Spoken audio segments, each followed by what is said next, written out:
Un cordiale buongiorno a tutte le ascoltatrici e a tutti gli ascoltatori da Giulio Cainarca e ben trovati all'appuntamento con la rassegna stampa che da oggi torna all'orario consueto, intorno alle 7:30, minuto più, minuto meno, anzi minuto più.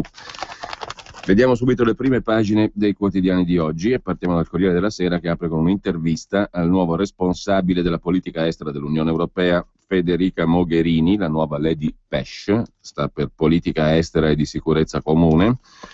In un'intervista al Corriere, Mogherini critica Putin, viola gli impegni e va contro gli interessi del suo popolo, dice Mogherini. Sulla inesperienza che le viene addebitata, la mia rete di contatti esteri è vasta, non sarà fatta di ex ministri ed ex premier, ma forse conta quelli futuri, i futuri premier. In sostanza comunque il Corriere riassume così: Putin viola gli impegni, va contro gli interessi del suo popolo, dice Mogherini, che conosce gli interessi del popolo russo evidentemente meglio che non Putin. La linea di Mosca sull'Ucraina nel mirino della nuova responsabile degli esteri dell'Unione Europea. Con due commenti: la rete del Partito Popolare Europeo che ha vinto ancora, scrive Ivo Caizzi. Gli europopolari del PPE, Partito Popolare Europeo, hanno esultato per la nomina del polacco Tusk come presidente del Consiglio dell'Unione Europea in sostituzione di Van Rompuy, ma a vincere è stata la cancelliera tedesca Merkel, mentre Dario Di Vico si occupa della Polonia, salari bassi, no euro nel miracolo polacco, niente euro e salari bassi, la Polonia nel 2014 crescerà alla media del 3,3%, è l'unico paese che dal 2008 a oggi abbia attraversato la crisi senza recessione economica. Della crisi si occupa anche il letterato Claudio Magris, l'impresa di resistere in un paese stanco, la crisi è noi, partendo dal tramonto dell'Occidente, la celebre opera di inizio Novecento di Spengler. Mentre Berlino preme sulla Banca Centrale Europea, il titolo principale in realtà a centropagina del Corriere della Sera, una telefonata della cancelliera tedesca Merkel che chiama il numero 1 della Banca Centrale Europea Draghi e chiede rassicurazioni sul rigore. La Banca Centrale Europea fa sapere non c'è stato alcun dissidio. Una commedia degli equivoci, titolo del commento, firmato su questo punto da Danilo Taino, lo vedremo dopo, mentre Angelo Panebianco riflette in prima pagina su Obama, Presidente degli Stati Uniti, che si smarrisce, l'America, l'Europa senza strategie. Su questo poi vedremo anche in tema di politica estera l'opinione espressa questa settimana su Panorama da Edward Luttwak a proposito in particolare dell'avanzata dello Stato islamico, che è lo stesso punto di partenza dell'analisi di Panebianco nell'editoriale del Corriere della Sera di oggi, la mancanza di strategia di Obama per fronteggiare il califfato siriano-iracheno. Questa è la prima pagina del Corriere della Sera. La prima pagina di Repubblica si apre con la Merkel che dice a Draghi non cambiare linea sul rigore dei conti, ma anche col retroscena di Federico Fubini intitolato Eurolandia non si fida dell'Italia. L'Italia ha osservato speciale, stavolta leggi e non promesse. Eurolandia vuole i fatti, l'erosione di credibilità riguarda l'intera Italia e non il primo ministro di turno, come fu con Berlusconi nel novembre 2011. Questo non è un paese per giovani, ci rassicura invece il sociologo Ilvo Diamanti, in prima pagina su Repubblica.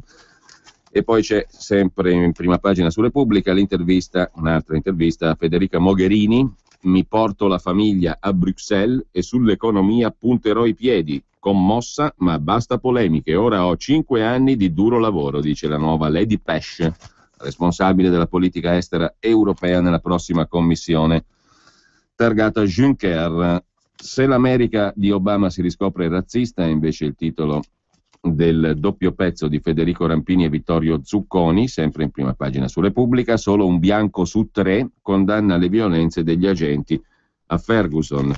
Da segnalare ancora in prima pagina su Repubblica il filosofo Todorov, l'Unione Europea non ceda su Putin o rispetto a Putin, ma torni a dialogare con la Russia. E infine Don Ciotti, non ho paura di Riina, ma nessuno mi ha allertato, e le parole di Riina. Wojtyla, papa cattivo, voleva farci pentire, ha detto Riina. Non temo le minacce di Riina, non sono rivolte a me, ma a tutte le persone dell'associazione Libera. Nessuno mi ha avvertito, mi sembra anche una mancanza di rispetto per i 2 poliziotti che mi seguono ogni giorno. Parla così Don Luigi Ciotti, fondatore di Libera, dopo le rivelazioni sulle conversazioni in carcere di Totò Riina, ora depositate al processo sulla trattativa Stato-mafia. E infine Francesco Merlo ha passato una giornata con lo scrittore Henry De Luca, rinviato a giudizio per istigazione a delinquere. Io, scrittore Notav, combatterò ma sarò condannato. Poi vedremo meglio anche questo. Ma andiamo alla prima pagina della Stampa, anche qui a dominare la questione Merkel-Draghi, ma anche gli impegni del governo, in retroscena lo racconta Fabio Martini, nel programma di Renzi anche le coppie gay, e poi la ricostruzione di Gaza che costerà 5 miliardi di dollari, titola la Stampa. Prima stima dei danni dopo la guerra, 5 milioni di tonnellate di materiale, almeno 3 anni di lavoro, torna la vita, mancano i donatori, scrive Maurizio Molinari nell'articolo di prima pagina. I donatori di Gaza sono i tradizionali supporter di Gaza, vale a dire Turchia, Qatar e Arabia Saudita. Le attese maggiori sono per le donazioni da questi paesi. A 6 giorni dall'interruzione del conflitto con Israele, il nodo da sciogliere è la ricostruzione. La Turchia è la capitale che nei primi giorni, o meglio Ankara, cioè la Turchia è il paese che nei primi giorni dopo il conflitto ha fatto arrivare all'aeroporto Ben Gurion più aiuti umanitari per la striscia di Gaza, almeno 3 anni per tornare come prima dell'8 luglio. Il Secolo XIX di Genova, invece, fra gli articoli principali, mette in evidenza il caso Libia e gli affari degli italiani in bilico. Ripartito il flusso di petrolio, ma un centinaio d'aziende hanno sospeso le attività. Dopo un 2013 da record, la disgregazione del paese sta facendo scappare le imprese. 200 imprese, le società italiane, che negli ultimi anni avevano aperto un business in Libia. 650 milioni di euro i crediti non riscossi dalle aziende italiane rimaste scoperte dopo la morte di Gheddafi. Più 19% sul 2012 la crescita dell'export Italia-Libia nel 2013, oltre 2,8 miliardi, un record già lontano, scrive il quotidiano genovese, mentre il Giornale apre con i calci di rigore. Merkel l'anti-italiana, la cancelliera ci vuole in ginocchio e protesta con Draghi per le aperture sulla flessibilità, ma la vera minaccia per Renzi è in aula. Ogni voto sulle riforme nasconde una trappola. Subito sotto c'è la foto del ministro Franceschini, ministro dei beni culturali, il favoloso mondo di Dario, ministro del salotto buono, così il titolo che racchiude le osservazioni di Luigi Mascheroni, che analizza Franceschini in base alle sue esternazioni su Twitter. A proposito di Twitter, sulla Stampa in prima pagina c'è un altro giornalista che si occupa di Twitter, vale a dire Marcello Sorgi, al quale hanno rubato l'identità su Twitter e poi se l'è recuperata. Ma l'altro tema di primo piano del giornale sono le accuse contro Magdi Allam. I giornalisti le fotocopiano dall'avvocato musulmano, titola il giornale. Un procedimento disciplinare su commissione. Chiamatele se volete inquietanti analogie. Nella nota disciplinare diffusa dall'Ordine dei giornalisti per annunciare il procedimento contro Magdi Cristiano Allam ricorrono le stesse identiche argomentazioni utilizzate dall'avvocato dell'Associazione Islamica che ha firmato l'esposto contro il nostro editorialista, scrive il giornale in prima pagina. La colpa di scrivere da destra è il titolo dell'articolo che poi leggeremo di Vittorio Feltri, mentre lo stesso Magdi Cristiano Allam è autore di un altro articolo a pagina 11. Magdi non si piega, mi autodenuncio per islamofobia, una provocazione, confesso sono colpevole. Sin dal 1976 ho scritto articoli contro l'Islam, grazie ai taglialingue nostrani ora mi redimo. Irriducibile, perfino quando ero musulmano chiedevo di non costruire moschee, puntualizza Allam. E ora la Mogherini si dia una mossa, scrive invece a centropagina Fausto Biloslavo, sempre su Il Giornale. L'Italia ha puntato su di lei, adesso Lady Pesh deve ripagare la fiducia, poi si dirà Pesh o Pesk. Forse è più, diciamo così, serio dire Pesk, Lady Pesk. Marò, immigrati, jihad e crisi ucraina. Si svegli la Mogherini, o meglio, si dia una mossa, come scrive il giornale. Dal Quotidiano Nazionale e dal Giorno, in particolare qui a Milano, Resto del Carlino a Bologna, Nazione a Firenze. Scozia, cresce il sì all'indipendenza. Il primo ministro britannico Cameron in ansia mobilita le star. Attori, cantanti e perfino l'astrofisico Hawking chiedono agli scozzesi restate con noi. Il primo ministro britannico ha detto certo, guardando i sondaggi sono nervoso perché è una questione talmente importante L'attrice Emma Thompson, inglese. Quella dell'indipendenza scozzese è certamente un'idea romantica ma assai poco pratica. Paul McCartney, ex Beatles. Tocca agli scozzesi decidere, ma quello che ci unisce è più di quello che ci divide. Io dico, restiamo insieme. Il regista inglese Ken Loach, regista de sinistra, la Scozia ha diritto a fare come crede, gli inglesi sono imperialisti convinti che tutto debba avere la loro approvazione. Il regista de sinistra invece è favorevole all'indipendenza scozzese, pur essendo inglese. Il Fatto Quotidiano del lunedì intanto si segnala per un simpatico errore ortografico e di impaginazione in prima pagina Don Citti che risponde a Riina, vuol dire che ha paura, dice Don Citti, che sarebbe poi Don Ciotti, e la rubrica Ma mi faccia il piacere di Marco Travaglio, che non sembra dar molto credito per la verità neanche lui alle parole di Salvatore Riina, detto Totò Ucurtu, intercettato nel carcere di Opera. A proposito di Berlusconi, anzi Belluscone è il titolo del film che esce a Venezia. Ci arriviamo con Dago Spia, poi perché diamo un'occhiata anche a internet. Braccino corto è il titolo della citazione. La rubrica Ma mi faccia il piacere, che è, diciamo così, un omaggio a Totò, al principe de Curtis. Tutti i lunedì, sul Fatto Quotidiano del lunedì, recupera alcune frasi, affermazioni, brani di articoli della settimana precedente. In questo caso è Salvatore Riina, Totò Ucurtu, intercettato nel carcere di Opera 22 agosto 2013.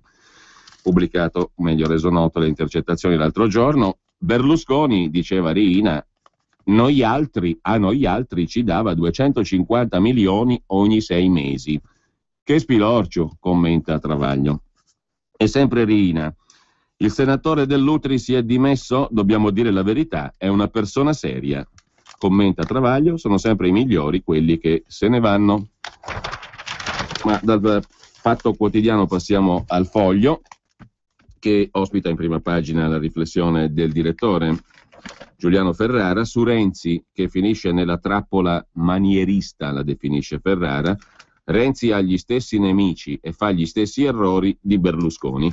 Anche questo lo vediamo meglio dopo. E diamo un'occhiata anche alla prima pagina del Sole 24 Ore del lunedì, che per tirarci su un po' di morale ci ricorda che l'autunno sarà fatto di tasse e magari riforme, punto di domanda. Poi a proposito delle riforme e dell'azione di governo, un altro articolo che va recuperato dalla fine di settimana è quello di Luca Ricolfi sulla Stampa di sabato. Qualcuno potrebbe temere che, visto ciò che ha scritto Ricolfi, l'articolo possa essere l'ultimo scritto sulla Stampa.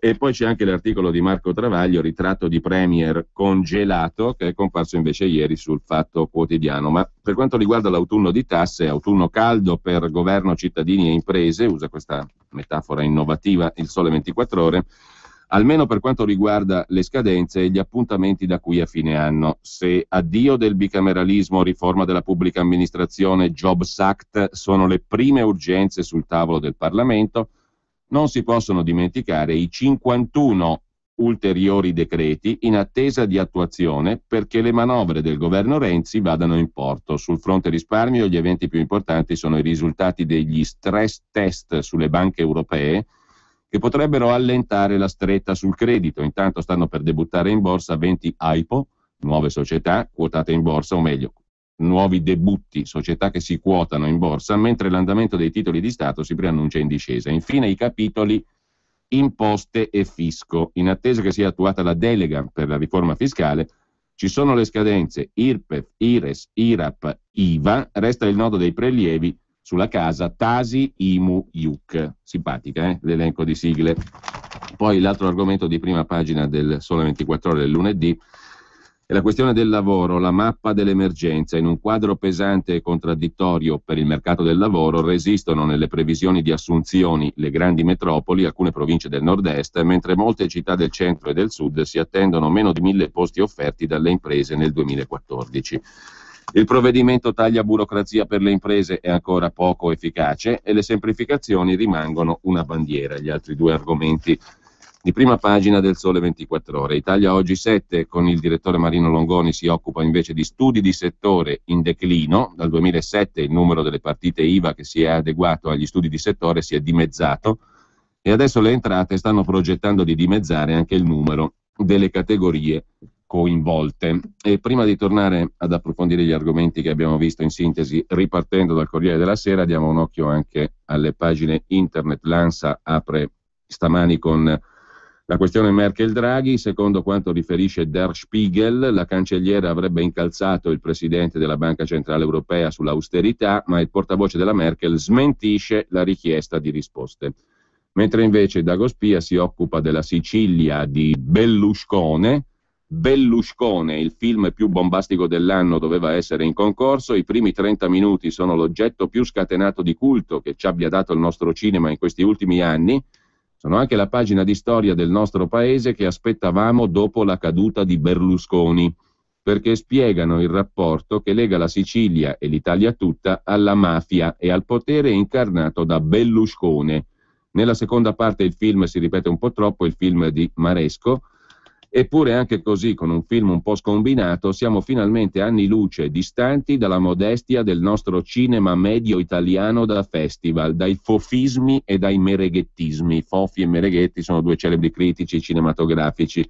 Forse perché Maresco, che ha visto la luce della TV anni 90, cerca di fare i conti con Berlusconi, showman e politico che ha sconvolto questo paese nel profondo. L'altro titolo di Dagospia in prima pagina stamani riguarda Salvini e Razzi in missione, ma per conto di chi, si domanda Dagospia, in Corea del Nord. Come minimo adesso ci sganciano un'atomica contro. Razzi su Kim Jong-un, il dittatore coreano, è un moderato, porta democrazia. La Corea del Nord è una sorta di Svizzera, dice il parlamentare di Forza Italia, il celeberrimo Antonio Razzi. Mentre va segnalato anche dal blog del giornalista Marcello Foa l'articolo L'altra verità sconvolgente sull'ISIS e sui suoi aguzzini, ma questo merita una lettura a parte e lo leggeremo, sugli apprendisti stregoni statunitensi, ed è degno di un'occhiata anche il primo piano del sito di Formiche, formiche.net, dove c'è tra l'altro un articolo di Manuela Conte sui veri poteri che avrà Mogherini, la nuova Lady PESC. E ancora dal primo piano di Formiche, tutte le azioni folli di Europa, Stati e banche, l'articolo del professor ed ex ministro Paolo Savona, un editoriale pubblicato peraltro sull'Unione Sarda il 26 agosto scorso. Altro articolo ancora dal primo piano di Formiche che vale la pena leggere, quello di Benedetto Ippolito su come salvare l'Occidente cristiano dalla minaccia del radicalismo islamico. E infine l'economista Giulio Sappelli che commenta la vendita delle quote Eni ed Enel. Mi ricorda le fallimentari privatizzazioni degli anni 90, dice lo storico ed economista Giulio Sappelli, che boccia il piano messo a punto dal governo e propone all'Europa una ricetta di investimenti pubblici e di taglio delle tasse. Mentre il quotidiano L'Intraprendente, diretto da Giovanni Sallusti, in primo piano mette gli imprenditori che mollano Renzi, è l'articolo di Matteo Borghi, da Squinzi a Marchionne, ora anche la grande impresa volta le spalle al Premier per colpa delle tasse sempre più alte, della spesa galoppante, delle mancate riforme, altro che 1000 giorni, qui non c'è più tempo. L'editoriale invece è firmato dal direttore Giovanni Sallusti, do le dimissioni da giornalista, hashtag io sto con Magdi. Sono islamofobo e lo rivendico, è ancora un titolo di prima pagina dell'Intraprendente, la firma è di Corrado Ocone. L'ISIS sgozza gli infedeli, Magdi Allam viene perseguito dall'ordine dei giornalisti, gli ebrei lasciano Parigi, i cristiani vengono crocefissi. Avere fobia di un'ideologia di morte è un diritto naturale dell'Occidente che non può tollerare oltre gli intolleranti, scrive Ocone. E ci ricorda l'Intraprendente che in questo momento la Lombardia ha lasciato finora nelle tasche di Roma un regalo da 37 miliardi 646 milioni e 640 mila euro, che sono già diventati 44 mila mentre ho pronunciato il numero. È il residuo fiscale, la differenza fra dare e avere, che i cittadini lombardi regalano esattamente a Roma. Fino a questo momento sono 37 miliardi e 6 e rotti. E adesso torniamo alla prima pagina del Corriere della Sera con l'intervista alla ministra Mogherini, ma anzi direi prima ancora diamo un'occhiata all'articolo di fondo di Angelo Panebianco. Quando Obama si smarrisce, l'America e l'Europa senza strategie. Obama si è lasciato sfuggire ciò che tutto il mondo, nemici dell'America compresi, ha capito benissimo, cioè che la sua amministrazione non ha una strategia per fronteggiare il califfato siriano-iracheno è da tempo che quasi tutti gli osservatori constatano che l'amministrazione Obama non dispone di una strategia politica estera, di una strategia di politica estera, in quasi nessuno degli scacchieri che contano. Le critiche di Hillary Clinton, ex segretaria di Stato, futura candidata democratica alla presidenza, non sono infondate. Tutto ciò ci riguarda moltissimo, scrive il professor Panebianco, perché l'Europa è legata a filo doppio all'America e l'assenza di una strategia di politica estera della seconda getta nel marasma la prima. L'Europa, lasciata a sé, è un insieme di stati nazionali che hanno alcuni interessi in comune e altri interessi divergenti e in conflitto. Solo una chiara, dominante strategia americana può mettere un certo ordine e dare un po' di coerenza all'Unione, in particolare quando essa è alle prese con crisi internazionali. Facciamo due esempi, partendo peraltro da questa premessa che può essere ampiamente discutibile, che solo una strategia americana dominante può mettere ordine nell'Unione Europea. Significa semplicemente far prevalere su interessi di paesi che possono essere legittimamente diversi all'interno dell'Unione Europea, far prevalere il peso del punto di vista e degli interessi americani. Se si prende per buona questa posizione, facciamo due esempi, scrive Panebianco. Dimostrano questi esempi che senza una leadership americana gli europei sanno soprattutto danneggiarsi a vicenda, che peraltro può anche non essere una cosa tanto strana, visto che gli europei non esistono, esistono tanti paesi e nazioni europee diverse, possono legittimamente avere diversi interessi. In ogni caso, il caso libico è il primo esempio che fa Panebianco. Il marasma della Libia post-Gheddafi è la causa principale della situazione sbarchi, operazione Mare Nostrum, che fronteggiamo nel Mediterraneo. All'origine ci fu un intervento deciso da alcuni stati europei con l'avallo americano contro Gheddafi. All'intervento seguì il disinteresse di quegli stati per la situazione creatasi dopo la caduta di Gheddafi. La responsabilità principale per l'intervento militare e la caduta di interesse dopo l'intervento è della Francia. Fu l'allora presidente Sarkozy, spalleggiato dagli inglesi, a volere l'azione anti-Gheddafi per ragioni e calcoli molto francesi. C'erano i sondaggi sfavorevoli al presidente e l'idea, poi rivelatasi sbagliata, che una guerra vittoriosa contro un tiranno arabo avrebbe restituito lustro e un po' di consensi a Sarkozy, e c'era la voglia di rifarsi a spese degli italiani. Le primavere arabe, eliminando il dittatore tunisino Ben Ali, uomo della Francia, avevano messo in discussione l'influenza francese in Tunisia. Perché dunque non intervenire in Libia, dove erano sempre stati prevalenti gli interessi italiani, e ritagliarsi un ruolo nel dopo Gheddafi?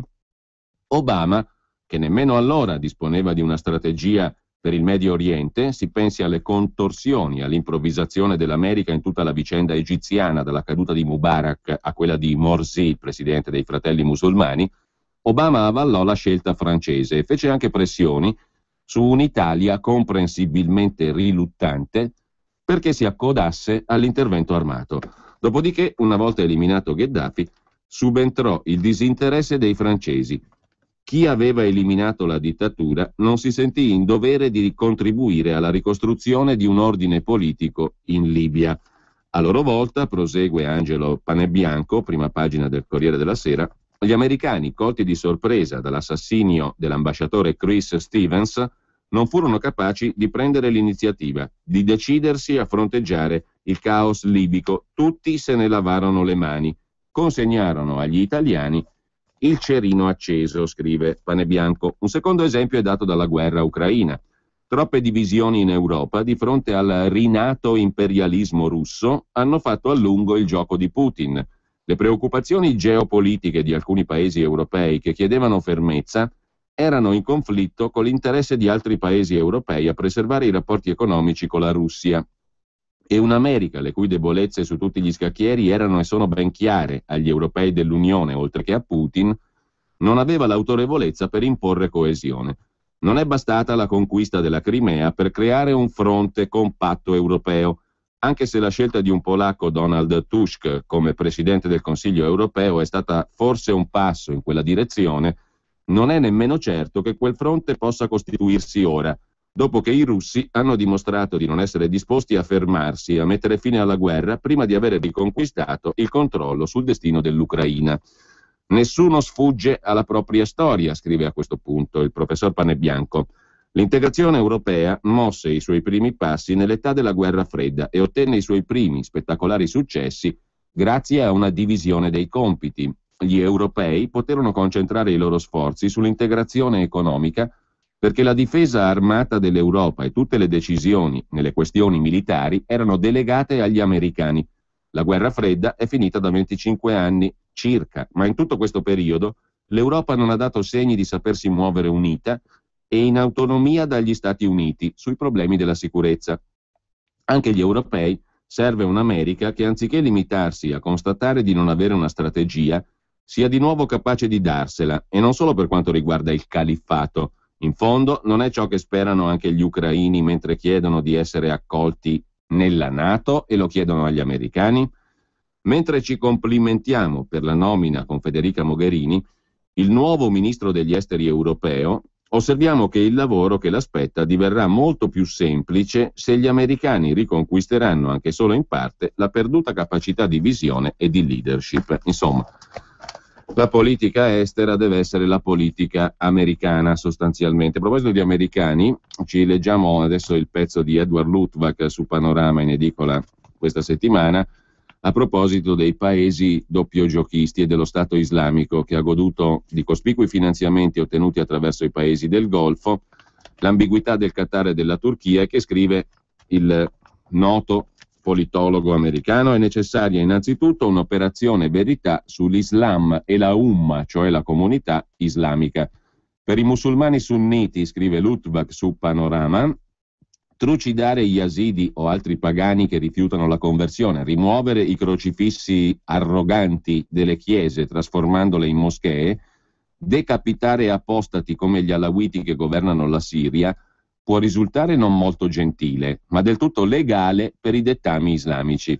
Le bandiere nere del califfato, che sono apparse anche a Berlino, Parigi e Londra, raffigurano cartine di un mondo islamico che include la Spagna e buona parte dell'India, così come Israele. È la legge islamica a prescrivere che qualunque territorio un tempo dominato dai musulmani è un waqf, una promessa sacra, e mai potrà essere ceduto a non musulmani. L'apostasia è reato in 23 paesi musulmani ed è costata la vita a molte persone decapitate in Iran e in Arabia Saudita. In Turchia l'apostasia dall'Islam è ammessa, ma solo grazie alla Costituzione che gli attuali leader vogliono smantellare pezzo a pezzo. Il neopresidente turco Erdogan e il primo ministro designato Davutoglu definiscono la comunità del siriano Assad Nusairi, dispregiativo sunnita per dire alawita. Il cosiddetto califfato e i suoi metodi, scrive ancora Edward Luttwak su Panorama, appaiono a noi estremi e brutali, ma lo sono assai meno agli occhi della comunità sunnita alla quale si rivolgono, la stessa che ha votato con entusiasmo Erdogan proprio per i suoi violenti slogan islamisti. Non c'è perciò da stupirsi della potenza attrattiva esercitata dall'ISIS, lo Stato islamico, su migliaia di volontari provenienti dall'Europa occidentale. Per loro si tratta di praticare l'Islam che hanno appreso nelle scuole e nelle moschee. L'altro Islam, la religione della pace, spesso invocata nei discorsi pubblici dal presidente Obama, è una visione minoritaria, priva di legittimazione islamica, i cui fautori sono bistrattati e sospettati di essere burattini di governi stranieri. Di recente, ricorda Luttwak, alcuni predicatori moderati sono stati assassinati in Russia e in Cina. Il vero Islam non lo rappresentano i simpatici imam del dialogo interreligioso che pranzano con Obama e Cameron, ma i jihadisti attivi nelle Filippine, in Nigeria, Thailandia, Iraq, Pakistan, India, Striscia di Gaza. Il fronte di Abu Bakr al-Baghdadi, il califfo dello Stato islamico, si distingue solo perché mostra le decapitazioni su YouTube allo scopo di attrarre reclute. Che fare? Occorre anzitutto fermare il doppio gioco di Qatar e Turchia che sostengono gli estremisti. È assurdo, conclude Luttwak, il testo raccolto da Annalisa Chirico per Panorama, è assurdo che la Turchia rimanga nella NATO e che Qatar Airlines continui ad atterrare in Europa. Bisogna sostenere gli unici alleati affidabili dell'Occidente, Giordania, curdi e Israele. In terzo luogo, visto che non c'è possibilità di occupare l'area via terra, bisogna massimizzare gli attacchi aerei. Così Luttwak su Panorama. Ma tornando al Corriere della Sera di oggi, vediamo allora la questione di prima pagina, l'altro commento di prima pagina, quello di Danilo Taino sulla questione di Berlino, la cancelliera Merkel, la BCE, Mario Draghi. Certe volte, spesso, scrive Taino, l'Europa è il palcoscenico di una commedia degli equivoci. Di fronte alla disoccupazione alta, alla stagnazione dell'economia, al pericolo della deflazione, gli equivoci non dovrebbero però essere ammessi. L'Eurozona è tornata a vivere una stagione di crisi e le ambiguità politiche e interpretative rendono questa crisi drammatica. La telefonata di ieri di Angela Merkel a Mario Draghi andrebbe catalogata tra gli scambi di valutazioni tra leader di fronte all'emergenza, non diversamente dall'incontro in Umbria di Matteo Renzi con lo stesso Draghi. La famosa frase di Draghi che bloccò la crisi del 2012, la banca centrale avrebbe fatto qualsiasi cosa per evitare la rottura dell'euro, disse Draghi, fu, per dire, preceduta da una conversazione tra Draghi e Merkel. Invece oggi si tende a vedere ovunque scontro e divisione. Non dovrebbe essere così. I non dovrebbe invece dovrebbero essere banditi dai commenti. Mentre, rimanendo sempre al primo piano del Corriere della Sera, è lasciata la prima pagina, c'è la questione ucraina. Subito trattative sullo stato dell'est ucraino, lo chiede la Russia, e lo zar, come ormai moltissimi lo chiamano Putin, Vladimir Putin, evoca una nuova statualità, cioè uno stato nuovo, quello russo. Le forze russo in Ucraina, le forze governative quasi in rotta, racconta il Corriere della Sera, nel sud manca solo Mariupol e la via per la Crimea è aperta. Un concetto espresso male, o forse una frase buttata lì, scrive Fabrizio Dragosei da Mosca per il Corriere della Sera, per far capire all'Europa e all'Ucraina che la Russia potrebbe anche alzare la posta. In un'intervista televisiva Putin ha sostenuto la necessità che si aprano trattative vere per parlare anche della statalità del sud-est dell'Ucraina. Tutti hanno pensato che Putin avesse aperto la questione della creazione di uno Stato indipendente, staccato dall'Ucraina e comprendente le regioni di Donetsk e Lugansk e magari quella fascia di territorio lungo la costa del Mar d'Azov che i ribelli stanno conquistando e potrebbe unire la Russia alla Crimea. Ma non era così, si è affrettato a dire il portavoce di Putin. Per Mosca, questa zona che i ribelli chiamano ormai Nuova Russia, con un termine zarista rilanciato dallo stesso Putin, deve continuare a far parte dell'Ucraina. E allora il problema è che il Cremlino vuole che inizino negoziati diretti tra il governo centrale ucraino e i ribelli, cosa che l'Ucraina ha sempre rifiutato, per evitare di arrivare a uno Stato federale, che invece è ciò che vuole la Russia. Ora che i filorussi sono all'offensiva, è venuto il momento di risolvere le cose con i negoziati, visto che militarmente la rivolta di queste regioni non può più essere domata, dice la Russia. Sul terreno la situazione per le forze regolari si sta facendo disastrosa dopo che i russi, o filorussi, o ribelli, come vengono chiamati, hanno ricevuto uomini e mezzi passati attraverso la frontiera. Così il Corriere, che poi fa seguire al quadro sull'Ucraina l'intervista a Federica Mogherini, la nuova Lady Pesk, la ministra degli esteri della futura Commissione europea. Putin non rispetta i patti, ma la diplomazia resta l'unica strada, dice Mogherini. Parteciperò a tutte le riunioni della Commissione, avrò un ruolo politico. Le sanzioni funzionano economicamente, dice ancora Mogherini. Il punto è se producano effetti razionali nella leadership russa. Credo di avere il tempo e le capacità per rispondere alle critiche. C'è una grande domanda d'Europa. Non dovrò solo guidare la diplomazia, ma anche costruire una politica estera comune, dice Mogherini. Farò il vicepresidente, agirò come esponente socialista più alto in carica nella Commissione. La mia rete di contatti non è fatta di ex premier, ma forse di futuri premier. C'è una nuova generazione cresciuta insieme dopo la caduta del muro, e sono persone con le quali c'è quotidianità di scambi di SMS, dice Federica Mogherini al Corriere della Sera. Mentre Ivo Caizzi riflette sulla vittoria della linea dell'austerità cioè del Partito Popolare Europeo, cioè di Angela Merkel, i ruoli chiave della futura commissione affidati ai fedelissimi della cancelliera. Berlino apre all'ex ministro socialista francese Moscovici in cambio della guida dell'Eurogruppo allo spagnolo De Guindos, la manovra per dare al falco Katainen la supervisione dei portafogli economici. Intanto si è votato in uno dei Länder tedeschi, in Sassonia, bene la CDU, ma gli euroscettici di Alternative für Deutschland, Alternativa per la Germania, crescono. Il partito della Merkel vince con il 39,4%, ma la sorpresa è AfD, cioè appunto Alternativa per la Germania, che supera la soglia di sbarramento con il 9,7%.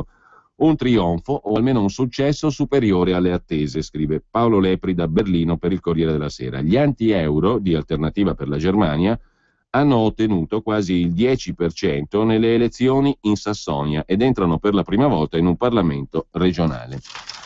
Sempre poi dal Corriere della Sera, l'altro articolo di Maria Serena Natale sulla lunga corsa della Polonia, campione d'Europa, crescita al 3,3%, recessione evitata e ora anche la nomina di Tusk alla presidenza del Consiglio europeo al posto di Herman Van Rompuy.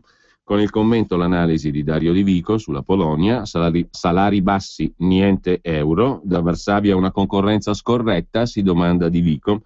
La rivista Foreign Policy l'ha definita il miglior paese europeo dove investire. Bloomberg l'ha catalogata fra i 30 paesi più innovativi. È una succursale tedesca, la Polonia. Il sistema produttivo tedesco ha spostato in Polonia o intere fabbriche o significativi segmenti della componentistica. E sempre rimanendo alle pagine europee, per così dire, che occupano le prime 7 pagine del Corriere della Sera, sulla telefonata di Merkel a Draghi e i timori tedeschi sull'addio al rigore, abbiamo già capito la solfa, per dirla in maniera poco elegante, i chiarimenti dopo il discorso di Draghi, l'affondo di Schäuble e la Banca Centrale Europea che fa sapere non c'è nessun dissidio con la Germania. Sulla flessibilità la linea non cambia. Oggi l'incontro di Mr. Draghi con Monsieur Hollande, l'attesa per la riunione del direttivo della BCE, l'ipotesi di un intervento deciso e straordinario in grado di invertire la rotta dell'inflazione è mitigata dall'incertezza sul timing. Vi siete annoiati abbastanza? No. Allora beccatevi pure l'economista William Rhodes, vicepresidente del colosso americano Citigroup, una delle principali banche al mondo.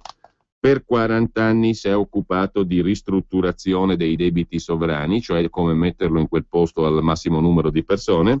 Attualmente è consulente e professore at large, cioè non a tempo pieno, alla Brown University in the United States, the Indispensable Nation. Nel 2011 ha pubblicato Banker to the World, banchieri per il mondo o al mondo. Un banchiere si rivolge al mondo, modesto, un ego decisamente proporzionato, la sua storia di banchiere nelle stanze della politica mondiale, uscita in 13 paesi. La Banca Centrale Europea acceleri, no agli ostacoli di Berlino, rafforzare il ruolo di supervisione della Banca Centrale, senza politiche pro crescita si perderà una generazione, dice Rhodes. All'Europa servono una vigilanza più forte, istituti commerciali solidi, riforme da offrire agli investitori. E con questo credo di avervi veramente annoiato. Raggiunto lo scopo, parliamo di politica italiana, così ci divertiamo un po' di più. La sfida di Renzi sul web, l'agenda dei 1000 giorni, così i cittadini controlleranno, dice il Presidente del Consiglio col gelato in mano. Oggi saranno presentate le riforme fino a maggio del 2017, un sito ad hoc per rispondere alle critiche sugli annunci. Insomma, già ce n'è da fare per governare un paesetto come l'Italia, bisogna metterci del tempo anche per rispondere alle critiche sugli annunci, cioè io annuncio, cioè non faccio, e poi rispondo alle critiche sugli annunci, cioè sulle cose non fatte. Non è male questa iniziativa. Tutto si tiene, scrive il Corriere della Sera con Maria Teresa Meli. Nella testa del Premier almeno è così, tutto si tiene. Bisogna cambiare l'Italia cambiando l'Europa. E qui le cose sono, le interpretazioni sono due naturalmente. Cambiare l'Italia cambiando l'Europa può voler dire che l'Italia cambia in parallelo all'Europa o che l'Italia cambia se cambia l'Europa. In entrambi i casi il futuro è roseo. L'Unione Europea sta cominciando a cambiarla almeno un po', scrive. È incredibile ma vero. L'Unione Europea, Renzi è il soggetto della frase, sta cominciando a cambiarla almeno un po', se non altro perché ha ottenuto che Federica Mogherini abbia il posto di Lady Pesk, capito? Cioè Renzi sta cominciando a cambiare l'Unione Europea perché ha ottenuto la nomina di Mogherini a ministra degli esteri europea, che è il ruolo forse tra i più inutili che esiste all'interno della Commissione europea, perché pensate voi come si fa ad avere una politica estera europea comune mettendo insieme la Germania, la Gran Bretagna, la Francia, la Spagna e evitiamo di mettere insieme anche gli altri 28 paesi, cioè il totale dei 28 paesi, gli altri 24 paesi, insomma, della Unione Europea. Comunque Renzi, visto che ha nominato la Mogherini, sta cambiando anche l'Europa, perché evidentemente si annoia, visto che in Italia c'è poco da fare, sta cominciando a cambiare anche l'Europa, perché sennò si annoia, come testimoniano peraltro le foto di Palazzo Chigi alla mattina alle 6:30, alle 7:15, 7:30, e il twittaggio abbastanza intenso. La noia, meno male che ha incanalato la noia nel cambiamento dell'Unione Europea. Un passetto in più lo potrebbe fare se il ministro degli esteri, al contrario di chi l'ha preceduta, la baronessa laburista inglese Catherine Ashton, decidesse di stabilire la sua sede nel palazzone della Commissione Europea. Significherebbe che Mogherini intende fare sul serio e che punta a giocare un ruolo occupando anche fisicamente il posto.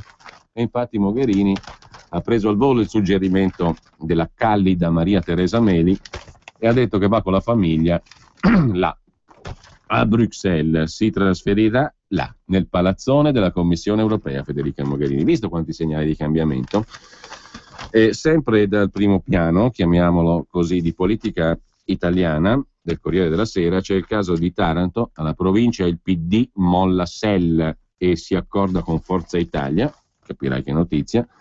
E poi c'è la questione delle riforme. Le riforme, abrogazione o tutela crescente, riparte il cantiere sull'articolo 18, cioè abrogazione dell'articolo 18 in tema di licenziamenti o contratto a tutela crescente. La maggioranza e i democratici si presentano divisi. Giovedì in commissione al Senato l'esame della legge delega. Nella maggioranza NCD, Scelta Civica, Popolari e Südtiroler Volkspartei sono schierati per l'abrogazione dell'articolo 18, dall'altra parte il PD contrario. Il ministro Poletti rivendica l'aumento dei contratti di apprendistato che sono cresciuti del 16% e a tempo indeterminato più 1,4, effetto del decreto di maggio. Sulla questione però della operatività del governo Renzi adesso vale la pena di recuperare l'articolo di Luca Ricolfi sulla Stampa di sabato scorso, dell'altro ieri. Non basta sperare che passi, è il titolo del pezzo.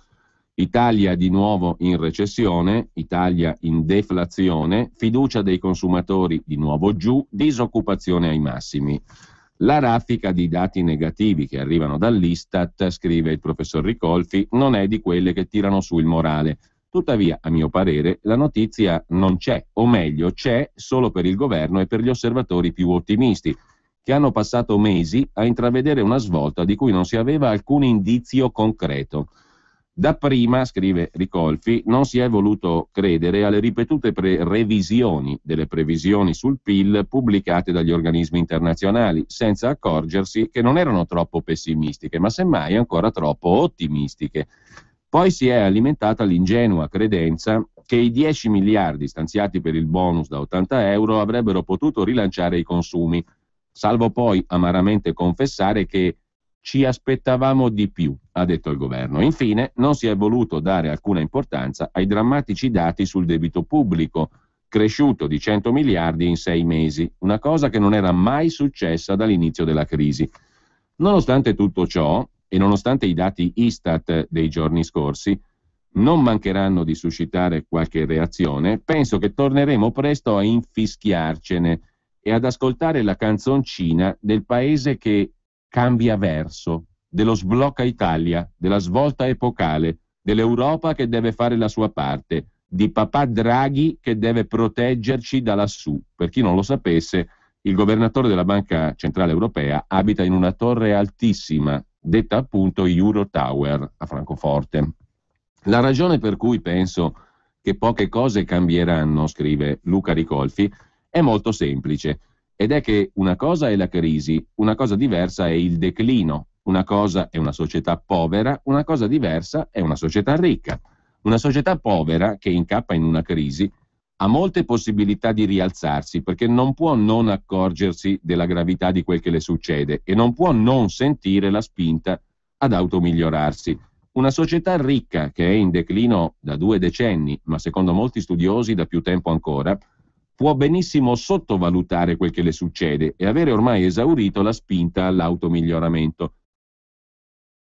L'Italia, se si eccettua il segmento degli immigrati che alla crisi hanno reagito e continuano a reagire molto bene, 91.000 posti di lavoro in più negli ultimi 12 mesi, è precisamente nella seconda condizione, cioè società ricca in declino, che sottovaluta quel che le succede. Dal momento che il nostro declino è lento, perdiamo l'1,2% del nostro reddito ogni anno e la maggior parte della popolazione ha ancora riserve di denaro o di patrimonio, è molto facile cullarsi nell'illusione che basti aspettare, che prima o poi il sole tornerà e la ripresa dell'economia rimetterà le cose a posto. Di fronte a questo deprecabile ma comprensibile stato d'animo dell'opinione pubblica, molto mi colpisce, scrive Ricolfi, l'articolo è di sabato, dell'altro ieri sulla Stampa, che anche la classe dirigente del paese, che pure dovrebbe avere occhi per cogliere il dramma del nostro declino, si mantenga tutto sommato piuttosto calma e compassata, limitandosi alle solite invocazioni che sentiamo da 30 anni, tipo ci vuole un colpo di reni, dobbiamo fare le riforme, senza alcuna azione incisiva o idea davvero nuova. E qui non penso solo all'insostenibile leggerezza del Premier, che un mese fa snobbava i primi dati negativi sul PIL. Aveva detto Renzi che la crescita sia 0,4, 0,8 o 1,5 non cambia niente per la vita quotidiana delle persone.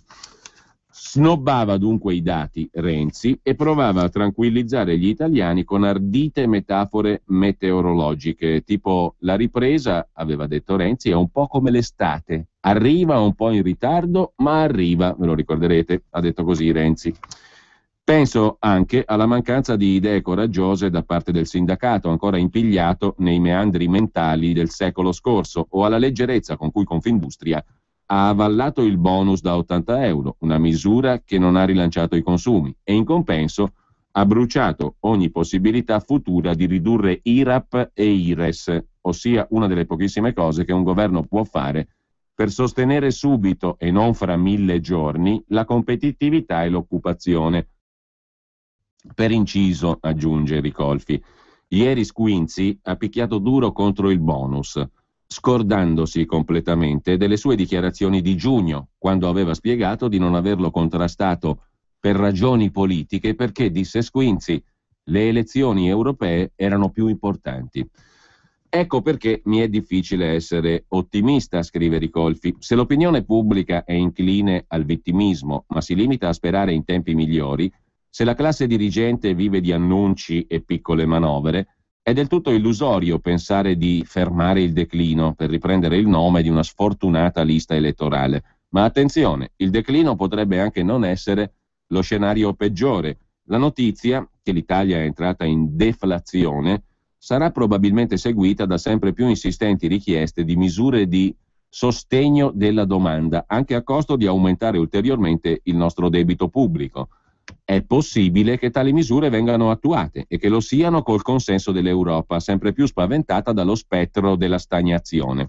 Quello che nessuno sa però è come i mercati finanziari reagirebbero a un eventuale ulteriore peggioramento del nostro rapporto debito-PIL.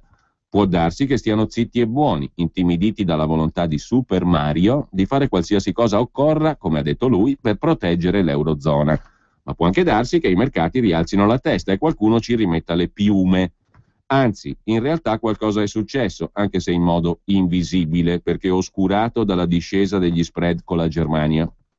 Dal 9 aprile di quest'anno, i rendimenti dei titoli di Stato decennali dei principali paesi dell'euro hanno cominciato a muoversi in modo difforme, cioè a divergere sempre più fra loro. È lo stesso segnale che nel 2011 precedette e annunciò l'imminente crisi dell'euro. Ma quel che è più grave è che a questo segnale, che indica che i mercati stanno ricominciando a distinguere tra paesi affidabili e paesi inaffidabili, se ne accompagna un altro che riguarda specificamente l'Italia. A dispetto del miglioramento dello spread con la Germania, la nostra vulnerabilità relativa rispetto agli altri 4 PIGS, Portogallo, Irlanda, Grecia, Spagna, è in costante aumento dal 2011 e nell'ultima settimana ha toccato il massimo storico.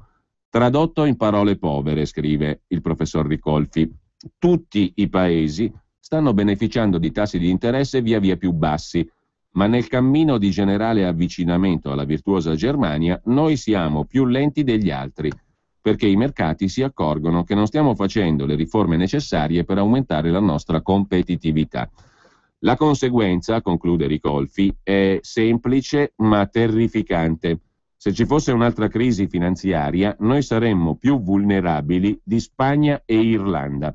Ecco perché rallegrarsi degli spread bassi può essere molto fuorviante e continuare a rimandare le scelte difficili, come hanno fatto finora un po' tutti i governi, potrebbe rivelarsi catastrofico. Lo so, scrive Ricolfi. Cassandra Dixit, direte voi, ma a differenza di Cassandra non vedo nel futuro e continuo a pensare che il futuro che verrà sarà esattamente quello che ci saremo meritati, scrive Luca Ricolfi, La Stampa di sabato dell'altro ieri. Se vogliamo proprio chiudere il quadro anche con la rassegna stampa parziale dei giorni scorsi, c'è da segnalare anche il pezzo di Marco Travaglio comparso ieri sul Fatto Quotidiano, intitolato Ritratto di Premier con gelato, e il trattino separa con da gelato. Oltre ai suoi difetti, che non fa nulla per nascondere, ha scritto ieri Travaglio, Matteo Renzi ha mostrato finora almeno 3 pregi: intelligenza, coraggio e abilità nella comunicazione. Venerdì, nella conferenza stampa sul Consiglio dei Ministri del Big Bang che deve rivoluzionare l'Italia, il Premier, con gelato e congelato, cioè col gelato in mano e congelato, voce del verbo congelare, ha fatto di tutto per smentire tutti e 3 i pregi. Soltanto uno stupido può inscenare quegli spensierati sketch da cabaret o da villaggio vacanze, mentre il paese sprofonda sempre più nella crisi senza fine. Soltanto un pavido può rinviare a data da destinarsi misure urgenti come quelle da lui stesso annunciate sul disboscamento delle partecipate comunali, la prescrizione, il falso in bilancio, l'autoriciclaggio, la corruzione. Solo un pessimo comunicatore può offendere e provocare milioni di italiani che faticano a campare con battutine e sceneggiate da tutto va ben Madama la Marchesa e con bugie dalle gambe cortissime, tipo gli annunci sull'alta velocità Messina-Palermo, la cantierabilità, ma come parla, di opere pubbliche per 43 miliardi, che poi sono 3,8 stanziati da governi precedenti, il processo telematico avviato 15 anni fa quando Renzi era all'università e il dimezzamento dei tempi e degli arretrati nella giustizia civile. Finché racconta palle su materie tecniche poco verificabili, la gente magari ci casca un altro po', ma quando sostiene di avere creato 100.000 posti di lavoro in 2 mesi, mentre l'occupazione continua a scendere a botte di 1.000 disoccupati in più al giorno, c'è pure il caso che si incazzino in tanti. Poi c'è la giustizia, scrive ancora Marco Travaglio, ieri prima pagina sul Fatto Quotidiano. Dopo mesi di annunci si sperava di vedere qualche testo di legge, ma era troppo pretendere. La tradizione orale continua. Per sapere come pensano Renzi e il povero Orlando di dimezzare i 5.200.000 processi civili arretrati e la durata delle cause di primo grado, bisogna tirare a indovinare. Sperano che 2.600.000 fascicoli evaporino o si smaterializzino con la macumba?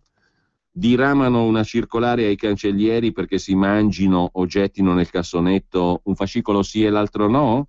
Allestiscono pire di dossier nel cortile di via Arenula come fece Calderoli col lanciafiamme?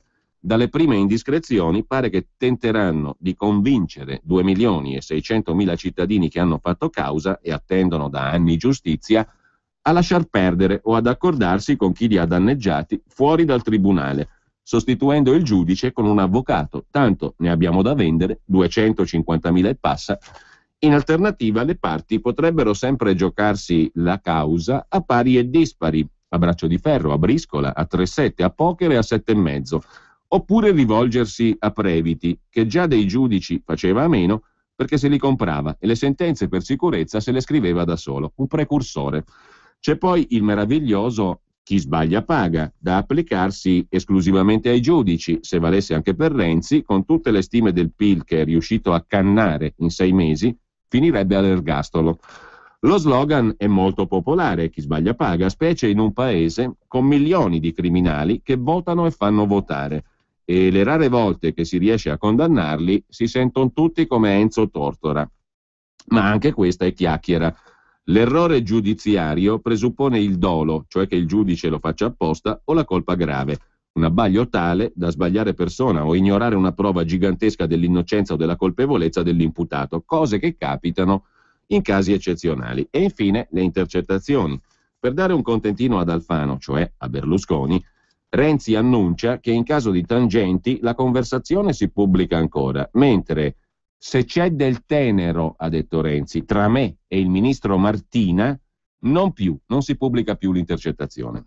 Purtroppo, conclude Travaglio, fra tutti gli esempi che poteva fare, gli è riuscito il peggiore. Se il Premier andasse a letto con Martina, i cittadini avrebbero il diritto di sapere se l'ha portato al governo perché è un bravo ministro o perché è bravo a letto. Ma forse Renzi pensava a qualche altro ministro, conclude Marco Travaglio.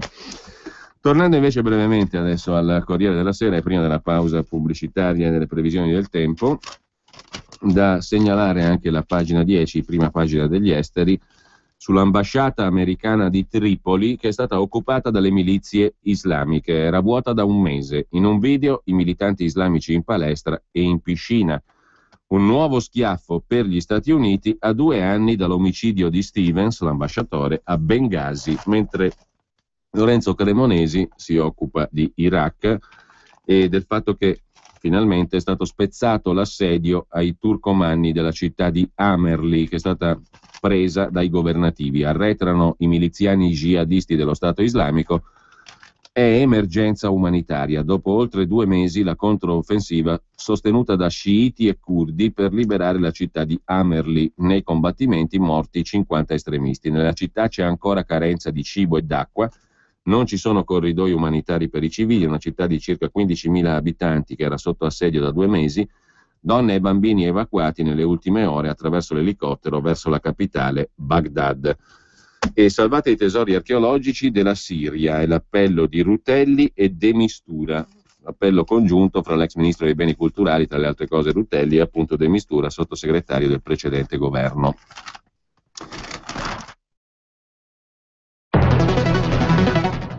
Vuoi acquistare o vendere un'azienda? Cerchi un partner o un socio finanziatore per sviluppare la tua attività? Cogefim da 30 anni opera con successo nelle intermediazioni commerciali, artigianali, industriali in Italia e all'estero. Vendere,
giornate, massime tra 26 e 28. Tendenza per giovedì, nuvole in aumento all'est e lungo le prealpi, dove sarà possibile qualche pioggia isolata nel pomeriggio, più sole invece in pianura padana. Venerdì, nuvoloso e qualche pioggia all'est, ancora in parte soleggiato su Piemonte e Lombardia occidentale. I dati meteo dell'Oriotto a Varese: temperatura 17 gradi, minima 15, massima prevista 26, umidità 40%, pressione 1500 ettopascal in risalita. Cielo sereno, vento debole da nord. A Campo dei Fiori 10 gradi, vento da nord 30 km orari, zero termico attorno ai 3000 metri di quota. Che tempo farà? Le previsioni meteorologiche di Radio Padania Libera. Torniamo allora brevemente alle pagine di cronaca del Corriere della Sera con le parole di Salvatore detto Totò, detto Ucurturina. I veleni su Voitila e su Rosario Livatino, il giudice ragazzino trucidato nel 90 e poi proclamato beato. L'ossessione del boss, titola il Corriere della Sera, contro la Chiesa. Le intercettazioni nel carcere di Opera, dove Riina è detenuto, del capo di Cosa Nostra. Il Papa polacco, viene ancora presentato Riina come il capo di Cosa Nostra. Il Papa polacco era un carabiniere, dice Riina. Pentirci, siamo gente educata. Quanto a Don Ciotti, putissimo pure ammazzarlo. Si fa dare i soldi, dice Riina di Ciotti. Papa Voitila era cattivo, proprio un carabiniere, ha esortato a pentirsi. Don Puglisi non faceva il prete come tutti gli altri, ma voleva fare il mafioso, dice Riina. Mentre, sempre dalle cronache del Corriere della Sera, 5 navi, 2 aerei più quattrini è il piano per impedire i naufragi, cioè le richieste di Alfano all'Europa in materia di immigrazione Mare Nostrum, le resistenze di Berlino e di Madrid. La preoccupazione italiana che l'operazione Frontex Plus europea, che dovrebbe, dice Alfano, sostituire Mare Nostrum, diventi un'operazione che si limita a respingere anziché offrire anche accoglienza ai migranti, cioè l'Italia è preoccupata che l'Europa voglia respingere e non accogliere i migranti. Il costo per la messa in mare delle imbarcazioni è di 500 euro all'ora, una spesa che non tutti i paesi saranno concordi nel sostenere, scrive Fiorenza Salzanini nel dossier sulla strategia del Viminale. Ma dal Corriere facciamo anche una segnalazione di cronaca lombarda, per la verità è milanese. Case popolari, vanno avanti le occupazioni a oltranza, abusivi perfino nei palazzi dei poliziotti, tensioni alle torri di via San Dionigi a Milano. Sono i Rom cacciati dal campo. Nei condomini alcuni alloggi sono stati assegnati alle forze dell'ordine e occupati appunto abusivamente. Nuovi blitz anche nel quartiere Molise Calvairate. Le attenzioni degli abusivi si concentrano sempre più sulle case i cui proprietari, spesso anziani, sono fuori città. Ed è un film purtroppo che è consueto, mentre l'embargo russo presenta il conto anche alle aziende lombarde. È una guerra senza spari, dicono le aziende. Ordini sospesi, magazzini pieni, specie in agricoltura, e gli aiuti europei non bastano, dice Coldiretti. Dal 7 agosto la Russia respinge i prodotti agroalimentari lombardi, da oggi anche quelli del settore tessile. La stagione nei campi è già critica per il calo dei consumi, oltre che a causa del maltempo. Il grana padano ha perso clienti, li cerca in Cina e India. Stop alla vendita anche delle scarpette per le ginnaste russe, dice un altro imprenditore, in questo caso non agricolo. Mentre in cronaca milanese il Giornale si occupa, ancora dal Corriere della Sera andava segnalata, abbiamo detta, la questione dell'export lombardo che soffre per lo stop dalla Russia in risposta alle sanzioni europee, mentre il Giornale si focalizza sul conto per Pisapia alla ripresa autunnale delle attività anche in comune a Milano. Moschea e Leoncavallo i primi punti, ma in ballo ci sono anche il bilancio, la galleria, la movida.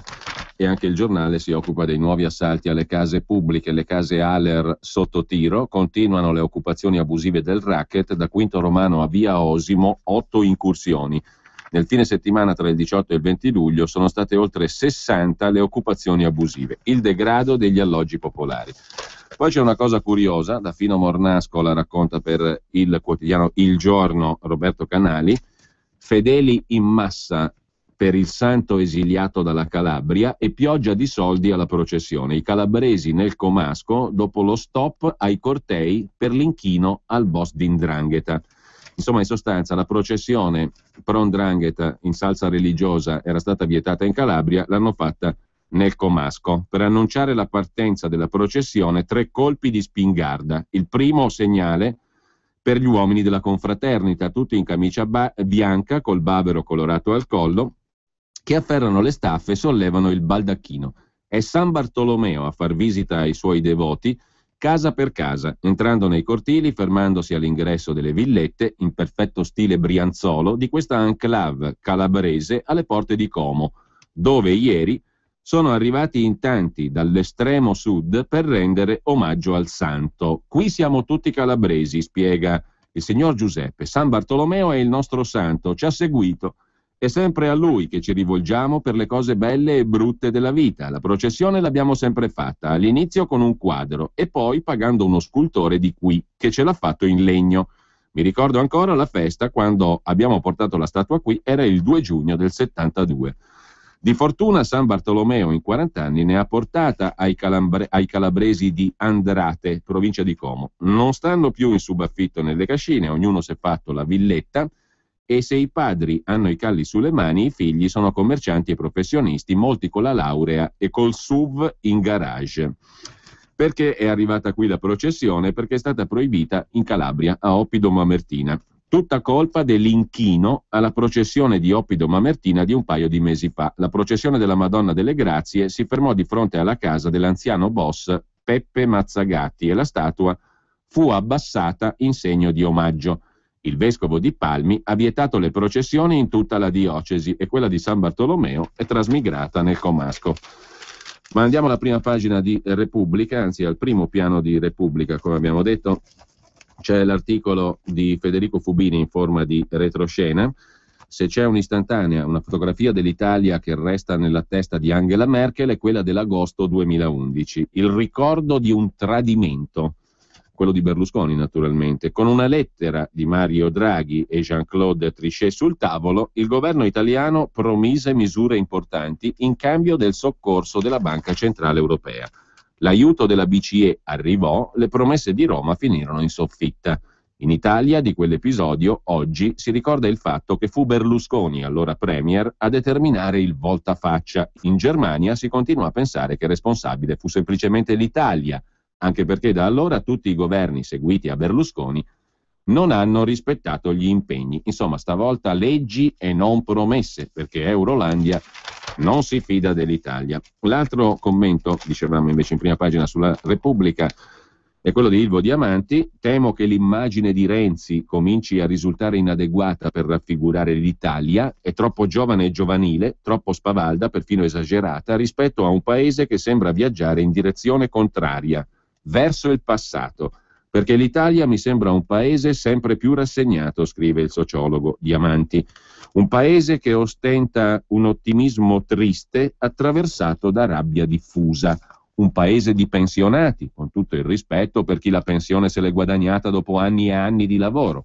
Però è difficile non rilevare le tensioni continue intorno al sistema pensionistico. L'età di accesso alla pensione si è allungata per contenere il costo della previdenza pubblica in una società sempre più vecchia, dove i pensionati sono oltre 7 ogni 10 occupati. In tal modo l'ingresso nel mercato del lavoro per i giovani si è ulteriormente ristretto. La generazione dei padri sessantenni vorrebbe andare in pensione ma non ci riesce, neppure quando il governo lo prevede, ad esempio per gli insegnanti quota 96 che a 61 anni abbiano maturato 35 anni di contributi, perché dopo l'annuncio si scopre che non ci sono le risorse, le coperture, un po' come per gli esodati. Un'invenzione linguistica, participio passato di un verbo che non c'è, coniato per significare persone sperdute in esodo verso la pensione, ma rimasti per strada, pre-pensionati senza pensione, a causa di imprevisti legislativi. Esistono ma non si vedono. Sono pensionandi, in attesa che lo Stato trovi le risorse per pensionarli. D'altronde l'Italia è un paese schiacciato dalla spesa pubblica, dal debito pubblico, eccetera, eccetera. Insomma, questo non è un paese per giovani, scrive Ilvo Diamanti. Poi abbiamo il viaggio di Francesco Merlo con Henry De Luca, scrittore Notav. Pochissimi ne parlano. Dopo tanti anni in Italia, scrive Merlo, c'è di nuovo uno scrittore sotto processo. Il reato è di opinione e dunque Henry De Luca va difeso a prescindere. E però quando con la sua Audi blu mi accompagna alla metropolitana e mi dice vedrai che mi condanneranno, gli rispondo che non gli faranno questo favore. Favore, dice De Luca, se vuoi ti elenco le grane in cui mi hanno messo e i rischi penali che corro. E devi anche pagare gli avvocati, dice lo scrittore De Luca. La grana è che non vogliono farsi pagare. Gli dico pure che da quel poco che so di procure, il nuovo capo di Torino non lo avrebbe neanche incriminato. Non credo che io possa piacere ad Armando Spataro, risponde De Luca. Non saprei, ma non c'entra nulla, osserva Merlo. Certo, lui è quello che ha tenuto testa agli americani, concede De Luca. No, controbatte Merlo, è che mettere sotto processo le parole di uno scrittore è il medioevo del diritto, una manna per i violenti antimoderni che, protetti dalla sigla Notav, hanno trasformato la Val di Susa in un centro sociale a cielo aperto e ora spacciano gli incendi e gli assalti per reati d'opinione, come se fossero tutti scrittori con la lingua sciolta. Per la procura di Torino è terrorismo. Non ti senti prigioniero dei Notav? Chiede Merlo a Henry De Luca. Ma no, risponde lo scrittore, loro sono solidali e basta, non mi domandano nulla, organizzano letture pubbliche dei miei libri, sono vicini come sempre. Sono anni che manifesto con loro, sono ribelli civili, certamente non terroristi. Io, scrittore Notav, in aula per battermi, anche se alla fine mi condanneranno, riassume Repubblica. Ha rifiutato il rito abbreviato perché il processo sarebbe stato a porte chiuse, ma, dice De Luca, io andrò alla sbarra per attaccare, non per difendermi. Così Henry De Luca rivendica la sua apologia del sabotaggio in Val di Susa. Contro di me un tribunale speciale, ma se avessi voluto istigare alla violenza non avrei parlato di cesoie. Così Henry De Luca a colloquio con Francesco Merlo su Repubblica. Intanto, tornando al primo piano di Repubblica, lasciata la prima pagina, ci aspetta una manovra soltanto da 16 miliardi, 20 dice qualcun altro, 25, insomma quello che sarà sarà, perché tanto lo pagheremo noi. Ma insomma per Repubblica sono solo, tra virgolette, 16 miliardi. Il Tesoro fa i conti con la flessibilità. Così scrive Repubblica. A pagina 4 invece abbiamo la questione dell'articolo 18, i contratti di lavoro, il famoso Jobs Act, cioè la riforma del lavoro targata Renzi. È la chiave del governo per ottenere la flessibilità dall'Europa sul rispetto dei parametri di finanza pubblica. Da giovedì la legge delega sul Jobs Act, il Jobs Act in sostanza, sarà in commissione al Senato, ma manca ancora l'accordo nella maggioranza. Mentre Repubblica intervista il professor Guido Tabellini, già docente a Stanford, oggi economista della Bocconi, di cui è stato rettore fino al 2012, a quanto pare il capo economista di Renzi. La Banca Centrale Europea non basta, serve un taglio europeo delle tasse. Sono difficili manovre coordinate tra politica monetaria e fiscale, ma è l'unica soluzione efficace, cioè serve un taglio delle tasse in tutti i paesi dell'euro del 5% del PIL e in maniera tale che poi vengano anche accordati 3-4 anni per rientrare dal deficit aggiuntivo dovuto a tale misura, e poi la BCE, la Banca Centrale Europea, dovrebbe fare quantitative easing, come si dice, chissà perché in inglese, cioè acquistare titoli pubblici in misura corrispondente. Non c'è tempo per indugiare, dice il professor Tabellini. Intanto Renzi ora studia il rimpasto per la sfida dei 1000 giorni, non 100, scusa, 1000 giorni, come ben sapete. L'attuale sottosegretario alla presidenza del Consiglio Del Rio è in pole position per andare al posto di Alfano, al Ministero dell'Interno. Alfano lascerebbe l'interno per gli esteri liberati da Mogherini. La ministra Giannini rischia il posto, oggi la nuova agenda di governo, scrive Repubblica. Il Quirinale preferirebbe la semplice sostituzione del ministro degli esteri in partenza per Bruxelles e non un complessivo rimpasto. Repubblica poi si sente in dovere anche di chiedere l'opinione dell'ex viceministro Fassina. Se non sfora il 3% nel rapporto deficit-PIL, Renzi imiterà Letta e la tecnica del cacciavite. Che roba è la tecnica del cacciavite? Dal governo del Big Bang a quello del passo dopo passo. Mi ricorda il vituperato governo del cacciavite, quello di Enrico Letta, nel quale Fassina era viceministro dell'economia e che Renzi buttò giù. Ma adesso anche lui, col programma dei 1000 giorni, osserva Fassina, prende atto che governare è difficile. Il programma dei 1000 giorni è impegnativo, ma abbiamo di fronte scadenze urgenti e la prima è fra 45 giorni, la legge di stabilità. Cosa ha in mente il governo? Si domanda Fassina. Serve una legge di stabilità espansiva, abbattere il tabù del 3%, sforare per qualche anno il tetto, come avviene già in molti paesi europei. Renzi invece vuole rispettare i parametri europei, il che mi preoccupa, dice Fassina, perché così si muove in continuità col passato. Invece deve avere il coraggio di abbattere il tabù.